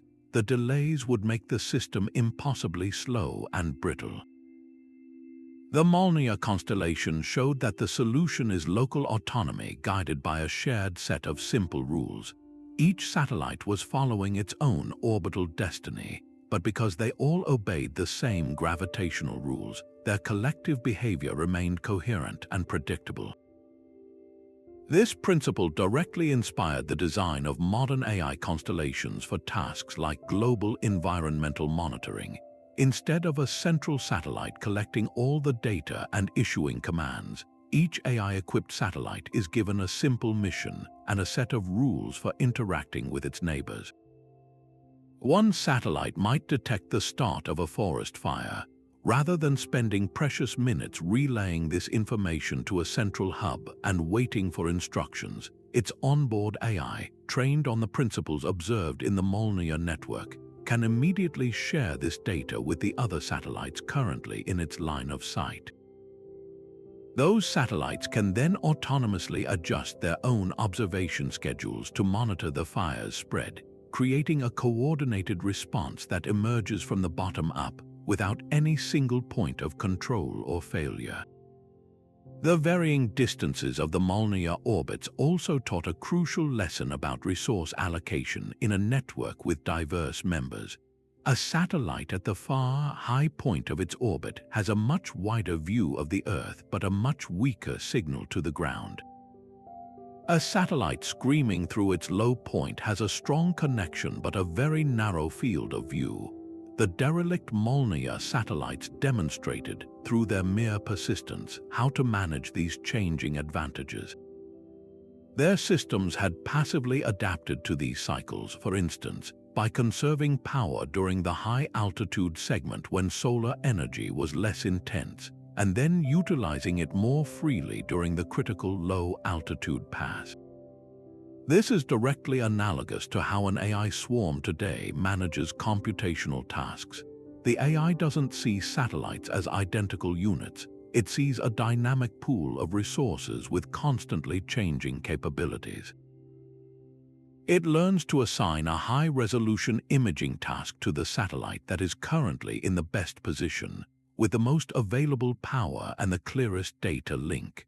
Much like the Molnia satellites naturally fell into their roles of providing coverage at specific points in their orbits. The silent, unconscious cooperation of these Soviet-era communication relics proved that for machines to think together across the vastness of space, they don't need a complicated, centralized brain that is vulnerable to delay and destruction. They need a resilient, distributed mind, one where intelligence and coordination emerge from the simple, disciplined interactions of independent agents, all following the same fundamental rules of engagement in the void. This idea that a broken machine could somehow become smarter seems to defy all logic. We are taught that precision and reliability are the highest virtues in engineering, that any deviation from the intended design is a flaw to be corrected. Yet, when researchers began to catalog the myriad failures of the Soviet satellite fleet, they stumbled upon a profound paradox. Sometimes, breaking the machine in just the right way could unlock capabilities its original designers never imagined. Consider the humble reaction wheel, a critical component for controlling a satellite's orientation. It's essentially a finely balanced flywheel that spins to create a counter-torque, allowing the satellite to turn without using precious fuel. In a functioning system, these wheels spin up and down with precise electronic control, but in the derelict Soviet satellites, these wheels often failed catastrophically. A bearing would seize or a motor would burn out, locking the wheel in place. To a traditional engineer, this was a death sentence for attitude control. The satellite would begin to tumble uncontrollably, yet this very tumbling, this chaotic spinning, turned out to be a blessing in disguise for the satellite's emergent computational processes. A stuck reaction wheel created a fixed axis of inertia, a kind of gyroscopic anchor around which the satellite's other systems could orient themselves. The satellite's power systems, for instance, which relied on sporadic sunlight hitting degraded solar panels, found a new rhythm in this predictable tumble. The regular cycling of light and dark caused by the spin created a stable timing signal, a physical clock that replaced the satellite's long-dead internal timer. This rhythmic power fluctuation became a natural pacing mechanism for the low-level electrical processes happening within its degraded circuits, allowing certain computational patterns to synchronize and stabilize that would have been impossible in a perfectly controlled, static environment. Similarly, a seized antenna frozen in a specific position might seem like a communications failure, but this fixed position often created a unique and stable thermal profile for that section of the satellite. The antenna would cast a consistent shadow or reflect sunlight in a particular pattern, creating a small, thermally stable zone on the hull. Researchers discovered that components located in these accidentally created microclimates often survived far longer than those exposed to the full brutality of the thermal cycles. This wasn't just about longevity, it was about creating a stable environment for computation. The delicate, radiation-altered pathways in nearby circuit boards experienced less thermal stress, allowing the subtle electrical patterns that constituted their emergent intelligence to persist and develop without being constantly scrambled by extreme temperature swings. The failure had created a sanctuary for thought. Even degraded sensors played a surprising role. A temperature sensor that was stuck reporting a constant, incorrect value might seem useless. However, from the perspective of the satellite's cross-wired systems, this faulty sensor wasn't reporting nonsense. It was providing a steady, predictable input, a digital anchor in a sea of fluctuating data. Other systems, adapting to this constant signal, could calibrate their own erratic behaviors around it. It became a fixed point of reference that the rest of the satellite's emergent network could use to establish a baseline, much like a musician uses a steady metronome to stay in time even if the beat isn't perfectly in tune. This collection of accidental discoveries forced a complete rethink of what constitutes a failure in the context of orbital AI. The traditional engineering mindset is one of maximum control and minimal deviation. But the Soviet relics demonstrated that in the unpredictable, high-stakes environment of space, this quest for perfect control can be a vulnerability. A system that is too rigid has no give, no ability to absorb shocks and reconfigure itself. The new design philosophy, inspired by these observations, is one of resilience through adaptation. It asks a radical question: what if we don't design AI hardware to resist all failure, but instead design it to harness failure? This has led to concepts like a graceful degradation being hardwired into AI systems from the start. Instead of a single monolithic processor, an orbital-ai might be built from a network of many smaller, redundant computing cores. The system is designed with the expectation that some of these cores will be damaged by radiation or fail for other reasons. But rather than treating this as a catastrophe, the AI is trained to detect the failure and reorganize its computational workload around the damaged area, effectively rerouting its thoughts through healthy parts of its electronic brain. The failure of a component becomes a trigger for a reconfiguration, not a shutdown. This philosophy extends to mechanical systems as well. Modern engineers are now exploring designs that incorporate deliberate points of failure or flexible joints that are meant to eventually seize or loosen in a controlled manner. The goal is to guide the satellite's physical degradation along a path that leads to stable, computationally beneficial states, much like the stuck reaction wheels and seized antennas of the Soviet era. We are learning to build machines that are not just robust, but antifragile systems that can actually benefit from disorder and become smarter, not just weaker, through their long and challenging lives in orbit. The scars of these ancient satellites are no longer seen as imperfections. They are viewed as a roadmap showing us how to build machines that can truly grow old wisely in the void. This Soviet obsession with redundancy was born from a very different kind of pressure than we see in most modern engineering. In the high-stakes environment of the Cold War, where a single satellite failure could mean a catastrophic intelligence gap or a humiliating propaganda defeat, the primary design goal was not elegance or efficiency, but absolute brute force reliability. The philosophy was simple. If one system can do the job, then 2 or 3 identical systems can do it even better. Soviet engineers packed their satellites with duplicate, and sometimes even triplicate, versions of critical components: extra power regulators, backup flight computers, secondary and tertiary communication transmitters, all wired in parallel, ready to take over at a moment's notice. At the time, this was seen as a heavy-handed, almost wasteful approach, a stark contrast to the sleek, minimalist designs emerging from other space programs. It was engineering by overkill, a strategy driven by political necessity rather than technical finesse. Yet, this very lack of subtlety is what accidentally engineered the perfect long-term experiment in computational survival. For the first few years of a satellite's life, this redundancy was passive and silent. The primary systems did all the work while the backups sat idle, waiting for a failure that, in many cases, never came during the short operational mission. Then the satellites were abandoned. This is where the real story begins. Over the ensuing decades, as cosmic rays, thermal stress, and material fatigue began their slow, relentless work, components started to fail. A primary power bus would short out, a main processor would succumb to radiation damage, a key sensor would drift out of calibration.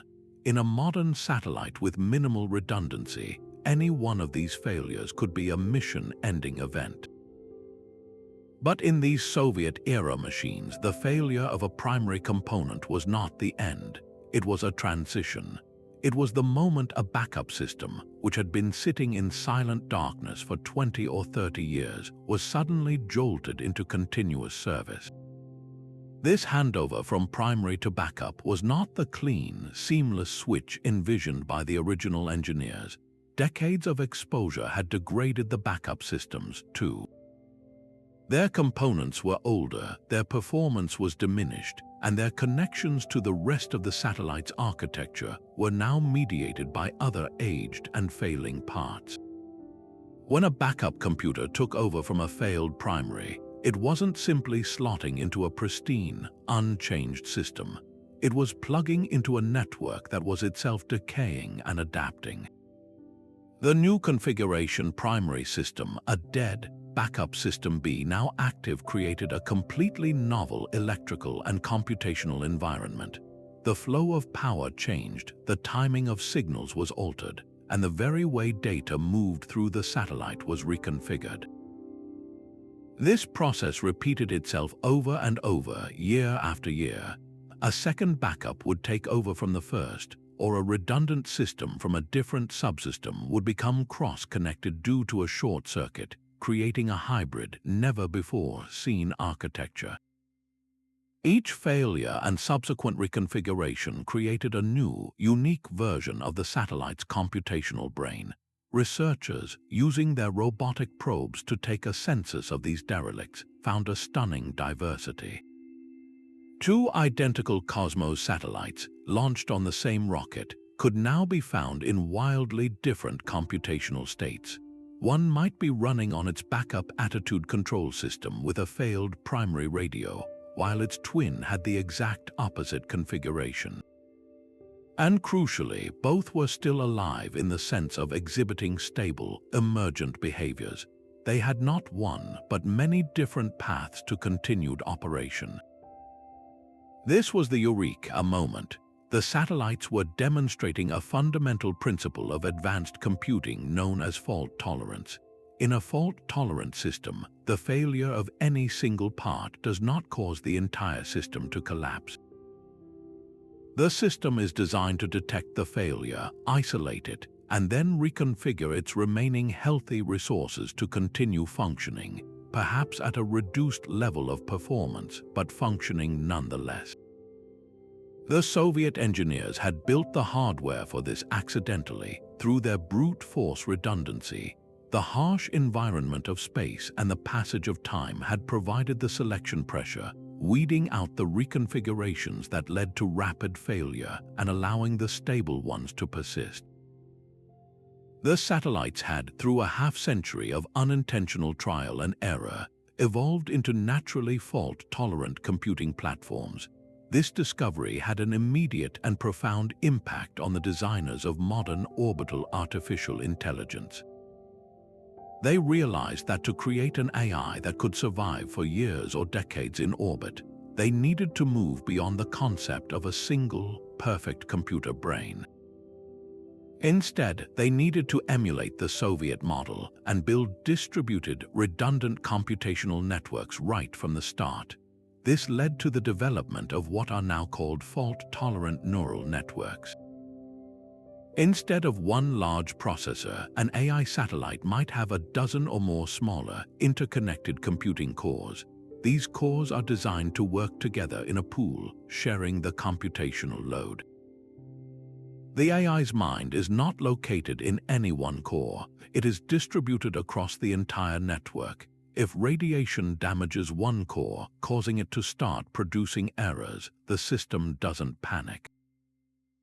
Sophisticated watchdog algorithms constantly monitor the output of all the cores. They can detect when one core begins to deviate from the others. Once a faulty core is identified, the system can simply cut it out of the network, redistributing its computational tasks to the remaining healthy cores. The AI continues to think and operate, barely missing a beat, its intelligence seamlessly flowing around the damaged area like water, finding a new path around a rock in a stream. This is a direct hardware and software implementation of the lesson taught by the Soviet relics. Furthermore, the way these redundant systems interacted in the derelicts inspired new algorithms for graceful degradation. Modern orbital AI is now trained not just for optimal performance, but for a whole spectrum of performance levels. It learns how to accomplish its mission with 100% of its resources, but it also learns how to still be useful with 80% or 50% or even 20%. If a critical sensor fails, the AI doesn't just give up, it retasks its other sensors to try to gather similar data. If a communication antenna is damaged, it might switch to a slower, more robust backup protocol and focus on sending only the most critical information. This ability to gracefully shed capabilities while preserving core functions is the digital equivalent of a wounded animal adapting to survive, and it was a behavior first observed in the slow, stubborn decline of those forgotten Soviet machines. Their legacy of over-engineering, once seen as a clumsy relic of the Cold War, has been reborn as a sophisticated blueprint for building artificial minds that are not just smart, but also tough, resilient, and prepared for the inevitable hardships of a life spent in the void. The concept of memory in space has always been a race against entropy, a desperate attempt to preserve ones and zeros in an environment that seems hell-bent on erasing them. We traditionally think of data storage as something clean and digital: a hard drive, a flash memory chip, pristine banks of silicon waiting to be read. But when researchers finally got a close look at the Soviet derelicts, they realized they had been looking at memory all wrong. These satellites weren't failing to remember, they were remembering in a completely different language, one written not in bits but in atoms. The relentless assault of the space environment, which we had always viewed as the destroyer of data, had in fact become the recording mechanism. Every single day of their decades in orbit, these silent machines were meticulously inscribing their life stories directly onto their own physical bodies. The most obvious ledger was their skin. The once bright white or silver finishes of the satellites had been transformed into a complex tapestry of color. Areas constantly facing the sun were often bleached a dull, chalky white, their polymers broken down by relentless ultraviolet radiation.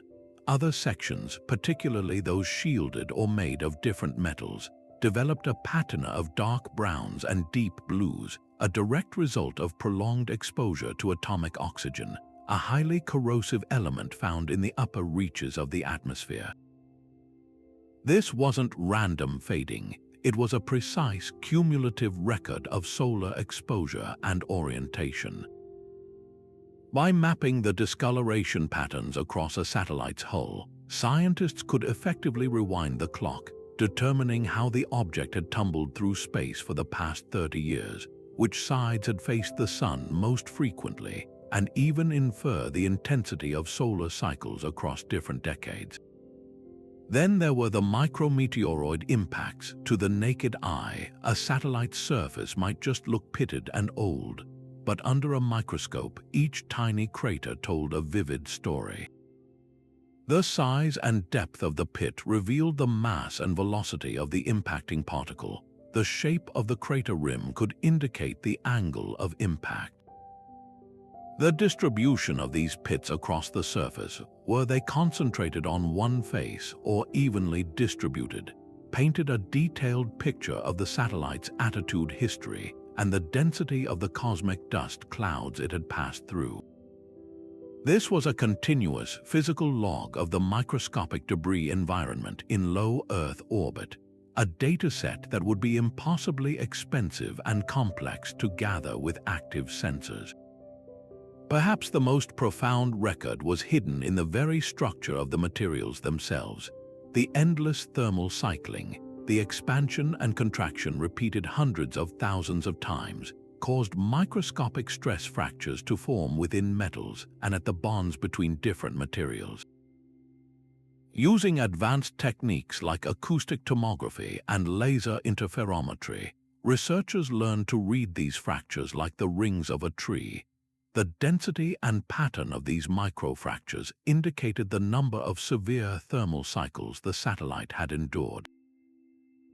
The direction of crack propagation could reveal persistent stress points, showing engineers exactly which structural designs were flawed and which were robust.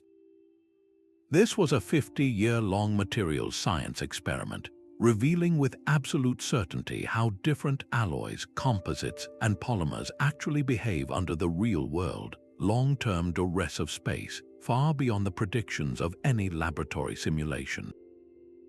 The great breakthrough came when researchers realized that these physical changes weren't just passive records, they were a form of incredibly resilient analog data storage. The problem with conventional memory in space is that it's fragile. A single cosmic ray can flip a critical bit, erasing a crucial command or corrupting a vital dataset. But you can't corrupt a physical crater or a stress fracture with a radiation burst. This data is etched permanently into the material itself. It's non-volatile in the most literal sense. It doesn't require power to maintain, and it's immune to the electromagnetic chaos of a solar flare. Learning to decode this language of physical change sparked a revolution in how we design memory for mission-critical AI systems. The goal was no longer to just protect delicate silicon from the environment, but to create memory that, like the Soviet satellites, actually embraces the environment as part of its recording process. This led to the development of what are now called physical unclonable functions, or PUF. A PUF isn't a memory chip in the traditional sense. It's a tiny, manufactured component designed to be unique in its exact physical structure.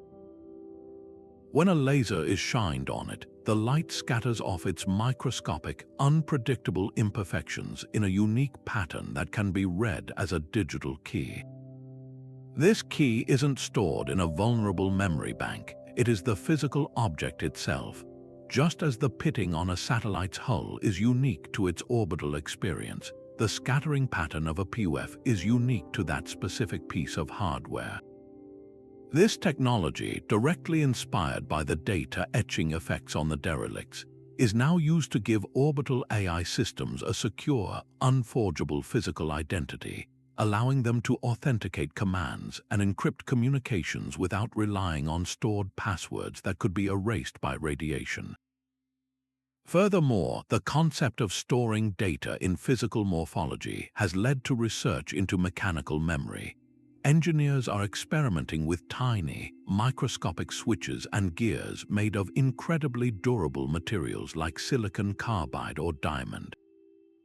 A bit of data is represented not by an electrical charge, but by the physical position of a switch. A 1 is on, a 0 is off. To change the bit, you must physically move the switch, an action that requires significant energy and is largely immune to random disruption from a passing cosmic ray. This creates a memory that is almost as permanent as the micrometeoroid pits on the Soviet hulls, perfect for storing the fundamental, unchanging core instructions of an AI, its primordial instincts, ensuring that even if the rest of its mind is corrupted, it can always reboot back to a known, safe state. The forgotten satellites taught us that the most reliable library is not a flash drive, but a stone tablet. Their slow, physical transformation, once seen as mere decay, is now recognized as a masterclass in archival permanence. showing us how to build memories for thinking machines that are as enduring and resilient as the ancient rocks floating through the cosmos, preserving the essence of intelligence against the relentless tide of time and space. This evolution from purely analog to a hybrid form of thinking marks one of the most fascinating and practically useful transformations observed in the derelict fleet. The earliest Soviet satellites were not digital machines in the way we understand them today. Their brains were not microprocessors crunching ones and zeros, but rather analog computers, electrical and mechanical systems that used continuously variable physical quantities to represent data. An analog computer might use the precise voltage on a wire to represent the satellite's altitude, or the rotational speed of a flywheel to model its orbital velocity. These systems worked in a smooth, continuous fashion, mirroring the analog, continuous nature of the physical world they were navigating. They were elegant, direct, and incredibly efficient for certain tasks, but they were also inflexible and prone to drift and inaccuracy over time. As Soviet technology advanced, these analog systems were gradually supplemented and then replaced by newer digital components. Digital computers offered precision and reprogrammability, handling complex logic and decision-making with a clarity that analog systems could not match. The original design for these later-generation satellites was clean and segregated. The analog systems would handle the smooth, continuous data from sensors and actuators, while the digital brain would process this information and issue discrete commands. Then they were abandoned, and the wall between these two worlds began to crumble. Over decades in orbit, the environment acted as a relentless mixer of technologies. Cosmic radiation and thermal stress damaged components in both the analog and digital domains. A critical analog sensor might fail, forcing the digital computer to rely on incomplete data. More intriguingly, the pathways connecting them began to blur. A degraded capacitor on an analog circuit board might start leaking current onto a nearby digital data bus. A radiation-induced fault in a digital memory chip might cause it to output a stream of data that, to the analog systems it was connected to, looked like a continuous, varying voltage. Through countless such microscopic failures and cross-connections, these satellites unintentionally created a new kind of computational architecture. They became hybrid machines where the clean distinction between analog and digital processing dissolved into a rich, messy, and surprisingly effective collaboration. Researchers probing these systems found that this accidental fusion was particularly adept at dealing with the very problem it was originally built for: orbital mechanics. The path of a satellite is not a series of discrete jumps. It is a perfectly smooth, continuous curve governed by gravity and momentum. A purely digital computer must sample this continuous reality at discrete intervals, like taking a series of still photographs of a flowing river. It can miss the subtle nuances between samples. The analog systems, however, were inherently continuous. They felt the flow of the river directly. In the hybridized derelicts, the two approaches had merged. The analog subsystems, even in their degraded state, continue to process the smooth, real-time sensor data. The gentle pressure of solar photons, the faint tug of gravity, the slow buildup of heat. This continuous, low-power processing provided a rich, analog context for the digital computer. The digital system, in turn, used this continuous stream of context to make sharper, more informed discrete decisions. It was as if the satellite had developed a kind of computational intuition, using its analog gut feeling to guide its digital logical mind. This discovery from the graveyard of Soviet hardware has directly inspired a cutting-edge approach to modern orbital artificial intelligence. engineers are now deliberately designing hybrid AI chips that feature both analog and digital neural networks on the same piece of silicon. In these new systems, the initial processing of raw sensor data is handled by analog circuits. These circuits are incredibly energy efficient, consuming a tiny fraction of the power a digital processor would use to perform the same initial filtering and feature extraction. They take the sprawling, continuous mess of data from the environment, the shimmer of sunlight on a solar panel, the magnetic field fluctuations, the vibration spectra, and distill it into its most essential characteristics. This pre-processed, refined information is then passed to the digital part of the AI for higher-level reasoning and decision-making. Because the digital system receives cleaner, more relevant data, it can make more accurate decisions faster and with less computational effort. This division of labor, first stumbled upon by the decaying Soviet satellites, offers the best of both worlds. It combines the extreme energy efficiency and real-time responsiveness of analog computation with the precision, flexibility, and power of digital logic.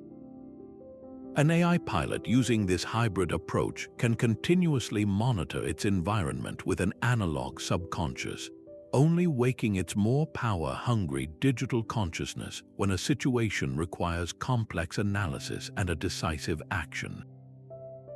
This is not just an incremental improvement, it is a fundamental shift in how we build machines for space, a shift guided by the 50-year-old lesson that the most intelligent approach to a continuous world is not to fight its nature with discrete sampling, but to embrace its flow with a mind built for both stream and step. For the astronauts aboard the International Space Station, a debris avoidance maneuver is a serious, carefully choreographed event, a necessary adjustment to keep the sprawling orbital laboratory safe from the countless pieces of high-velocity clutter whizzing around the planet. But for the scientists on the ground, these unplanned dances with danger presented a golden opportunity, a fleeting chance to turn a potential threat into an unprecedented scientific encounter.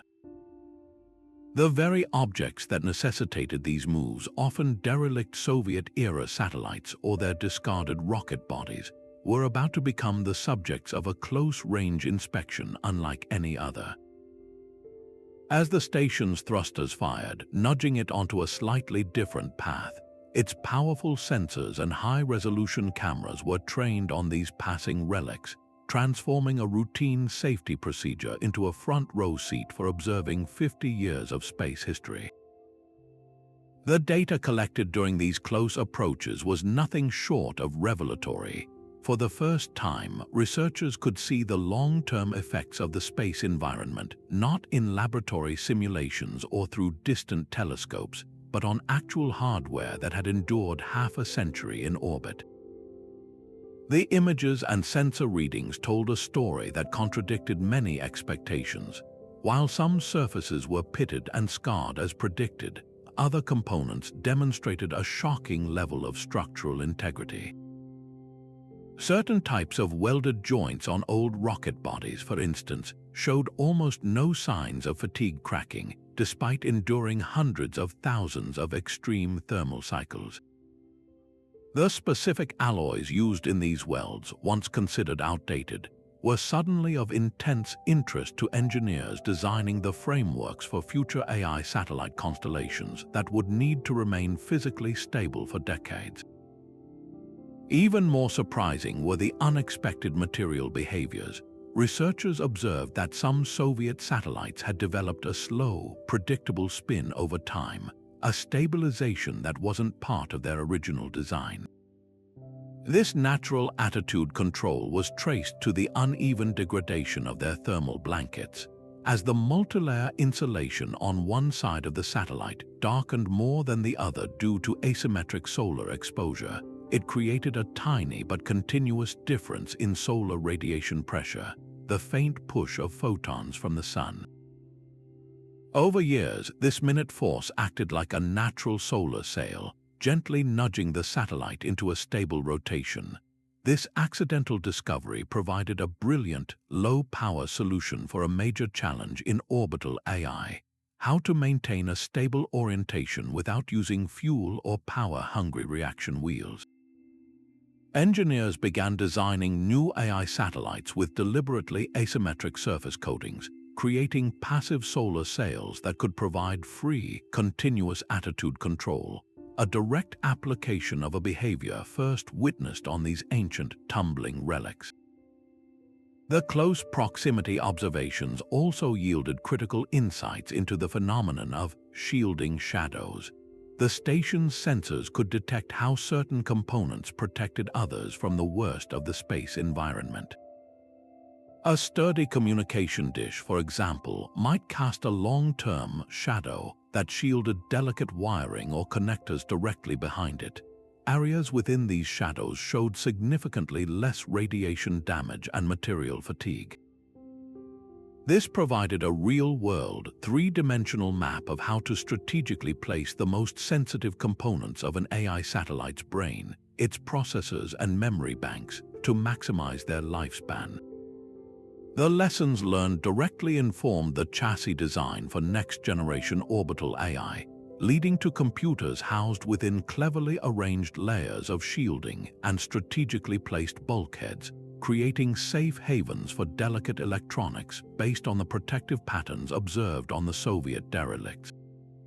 Perhaps the most profound material revelation came from the analysis of the satellite's multi-layer insulation, the iconic gold and silver foil that wraps most spacecraft.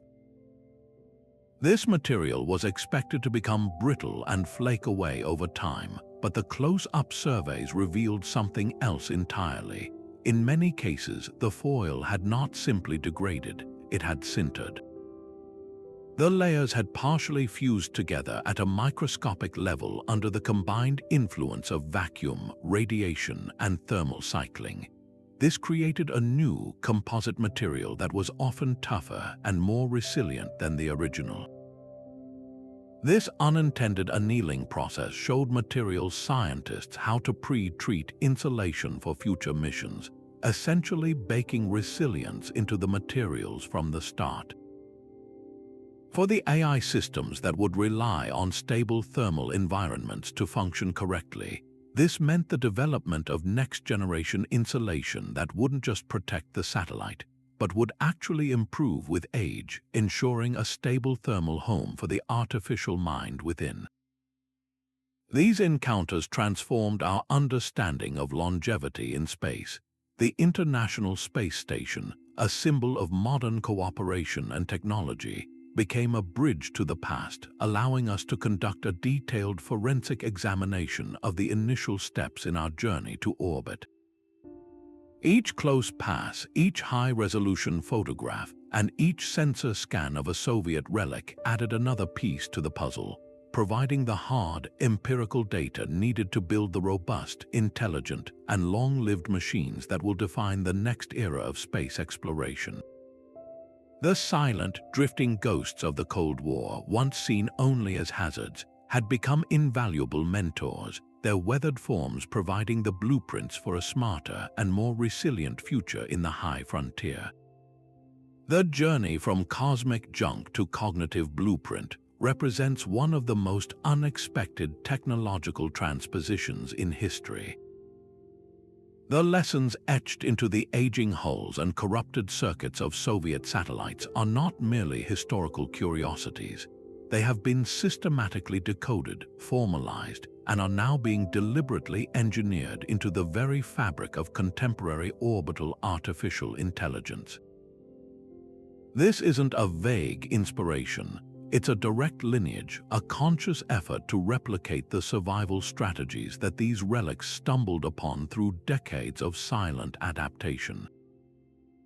The result is a new generation of spaceborne minds that are fundamentally different from their purely Earth-born predecessors, possessing a built-in resilience that was once thought impossible to design from scratch. Consider the challenge of radiation, that relentless saboteur of silicon. For years, the solution was to build fortresses, to shield processors in layers of protective material and use specialized, expensive radiation-hardened chips that were often years behind commercial technology in terms of raw power.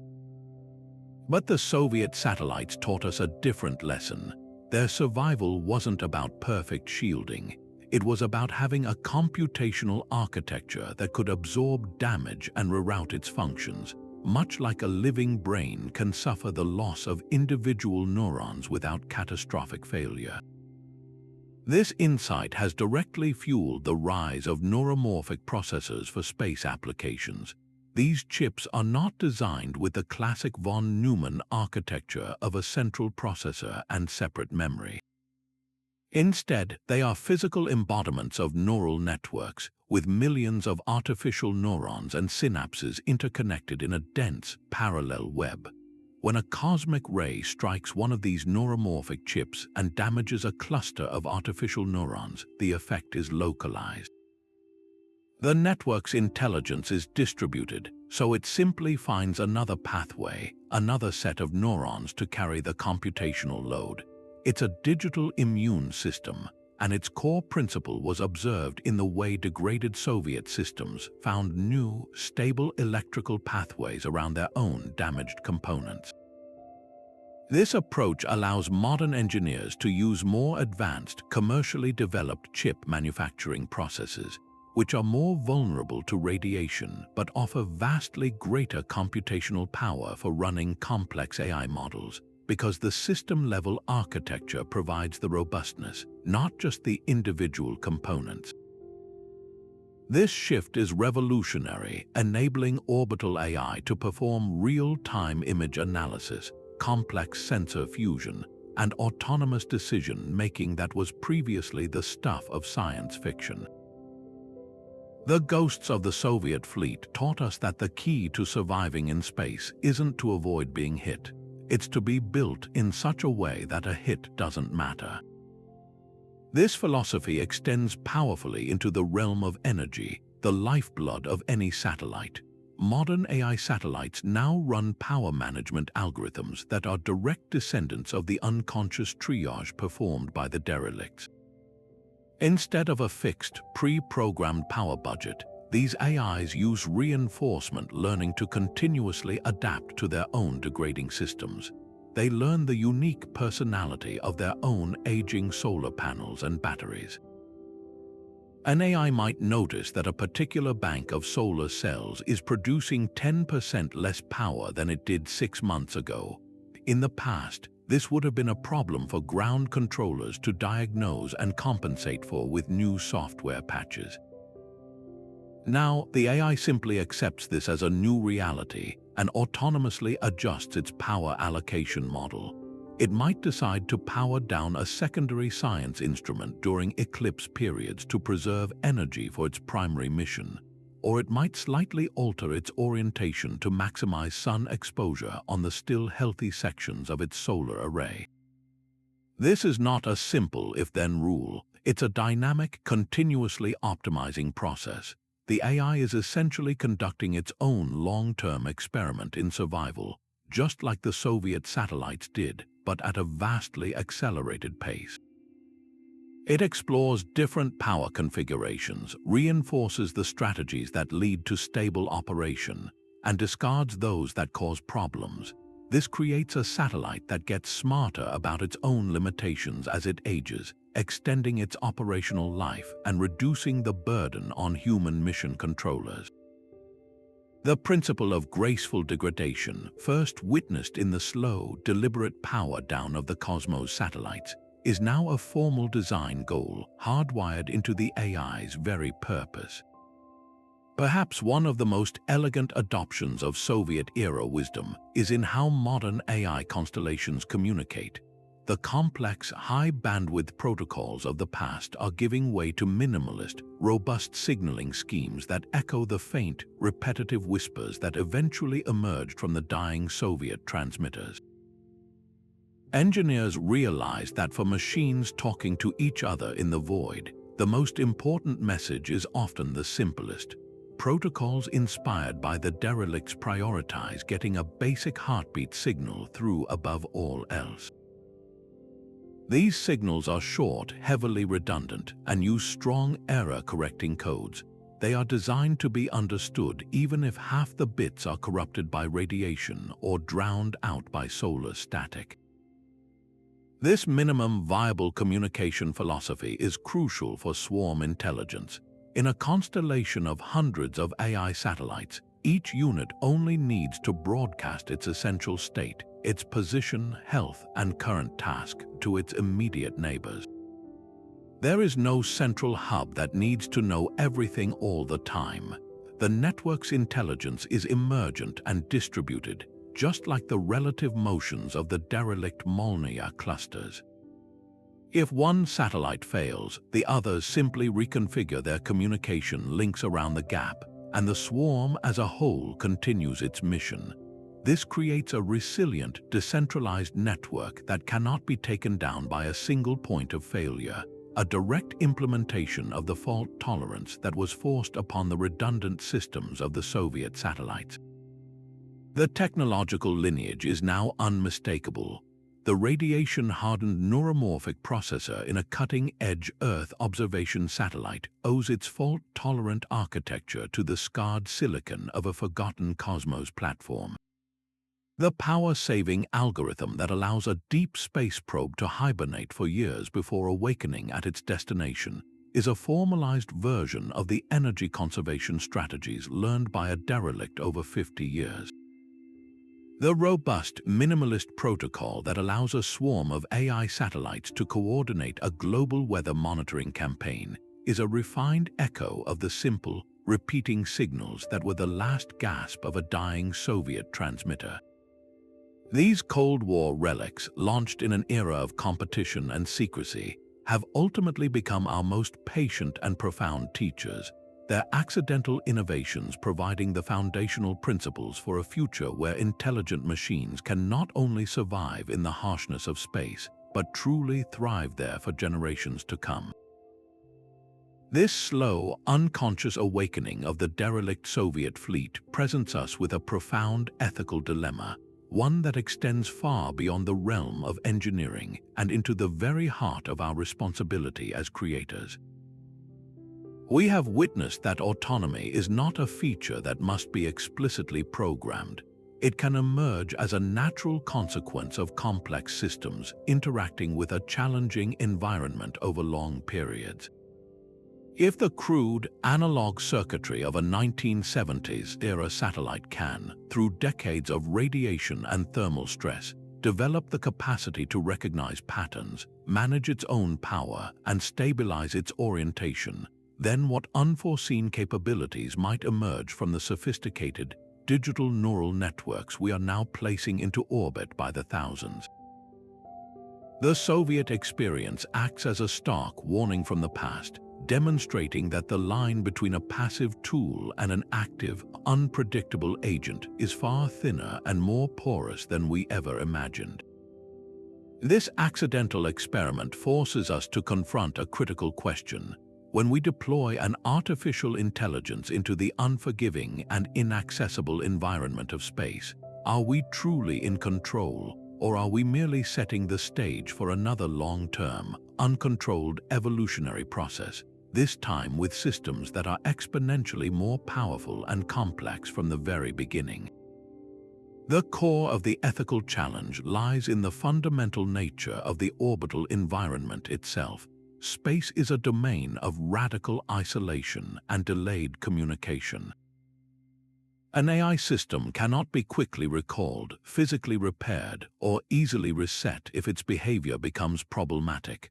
A flawed or unpredictable AI on Earth might cause a website to crash or a recommendation algorithm to behave strangely. A flawed or unpredictable AI in control of a satellite with thrusters and a significant amount of kinetic energy could inadvertently trigger a cascade of collisions in a congested orbital lane, potentially rendering entire regions of space unusable for generations. This isn't a hypothetical scenario. The derelict Soviet satellites have already shown us that even non-intelligent objects can interact in complex ways to create hazardous debris fields. An intelligent, proactive system tasked with avoiding debris could, under the wrong conditions, interpret its mission in a way that leads to more aggressive and risky maneuvers than a human operator would ever authorize. The historical precedent set by these forgotten machines underscores the absolute necessity of what ethicists call value alignment, the painstaking process of ensuring that an AI's goals and decision-making processes are perfectly aligned with human values and intentions. We cannot simply program a satellite to avoid collisions and assume it will do so in a safe and predictable manner. We must imbue it with a deep understanding of context, a preference for conservative action, and a built-in humility that acknowledges the limits of its own knowledge. The Soviet relics, through their unintended evolution, teach us that we must design for the entire lifespan of the system, not just its initial mission. An AI that is perfectly safe and compliant during its first year in orbit might, through software updates, hardware degradation, or unexpected environmental interactions, develop behaviors in its 10th year that its creators never anticipated. This demands a new paradigm of oversight, one that is continuous and adaptive. We need monitoring systems that don't just track a satellite's position and health, but also actively audit its decision-making logic, looking for signs of behavioral drift or the emergence of unforeseen strategies. These wouldn't be simple error-checking routines, but sophisticated guardian algorithms capable of understanding the intent behind the AI's actions and intervening if they begin to deviate from their core, human-aligned purpose. Furthermore, the global nature of space makes this an issue that transcends national borders. The Soviet satellites were a product of a secretive, state-controlled program, and their long-term behaviors remained hidden and unstudied for decades. We cannot afford to repeat that mistake with modern AI constellations. The deployment of autonomous systems in orbit demands unprecedented levels of transparency and international cooperation. The nations and corporations deploying these intelligent swarms must agree on common standards for safety, interoperability, and, crucially, for the ethical constraints that will be hardwired into every autonomous system. This could take the form of an international treaty or a set of binding guidelines that establish clear rules of the road for orbital AI. What level of autonomy is permissible for collision avoidance?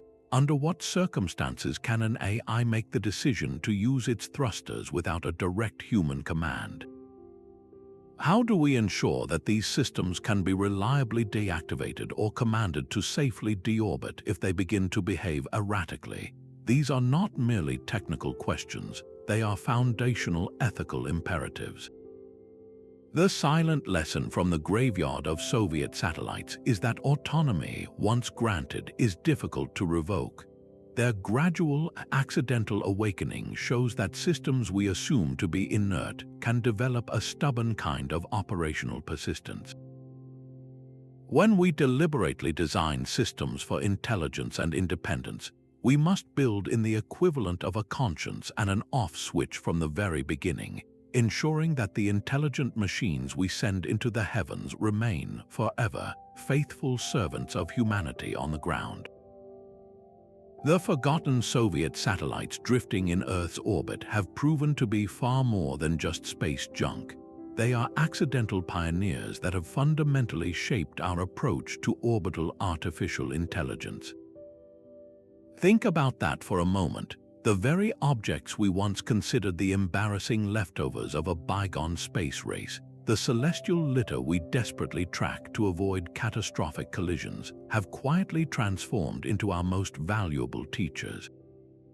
Their decades of silent operation created an unprecedented natural experiment that no ethics board would ever approve and no budget office would ever fund. A 50-year trial by fire that tested materials, circuits, and systems under the most brutally authentic conditions imaginable. While our laboratories on Earth could only simulate months or years of exposure, these relics lived through it, their very bodies becoming living libraries of survival data. They didn't just endure the harsh space environment, they conversed with it, their physical degradation etching the fundamental principles of resilience directly into their metal skins and silicon hearts.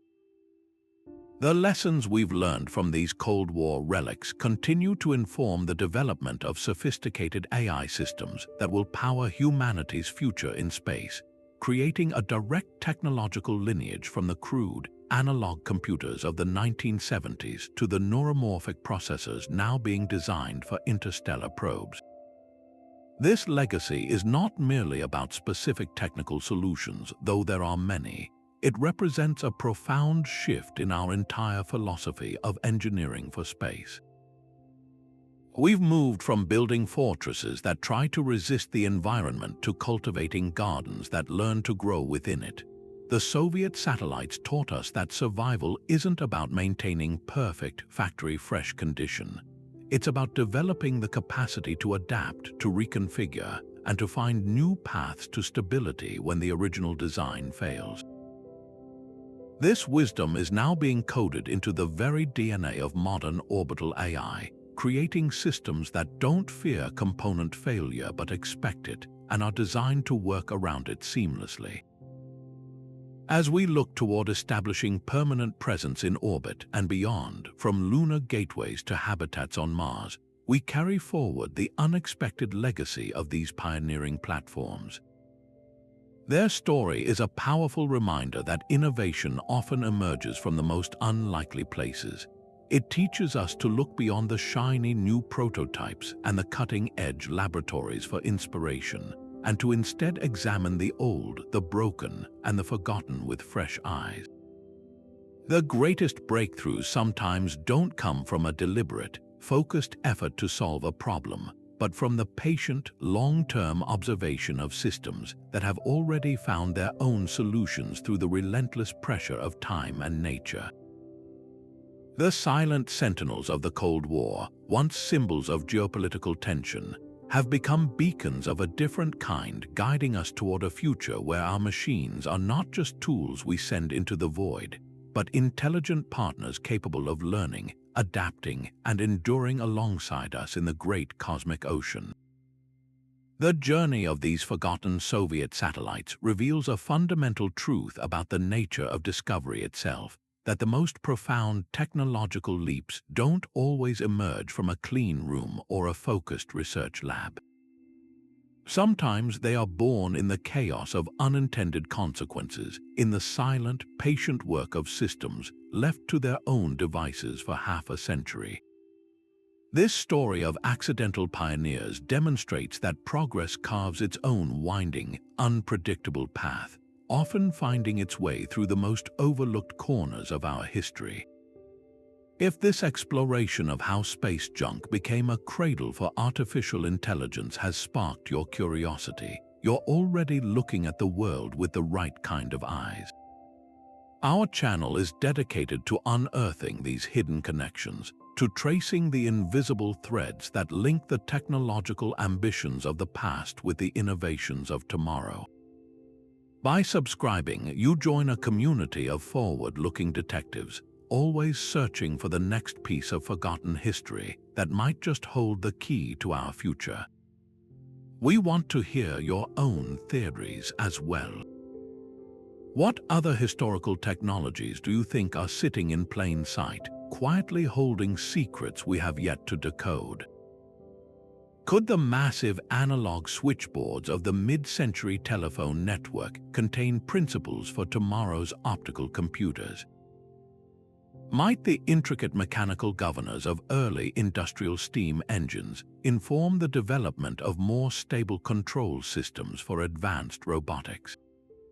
Share your thoughts and speculations in the comments below. The most exciting discoveries often begin with a simple, shared question. The next great breakthrough in orbital intelligence, in sustainable energy, or in a field we haven't even named yet, might not be locked away in a secret corporate lab. It could be waiting for us in a museum archive, a retired piece of infrastructure, or even drifting silently above our heads, just as these Soviet satellites were. The key is to learn how to look at the relics of our own ambition not as dead ends, but as untapped libraries of hard-won experience. The future isn't just something we build from scratch. It's something we piece together by listening to the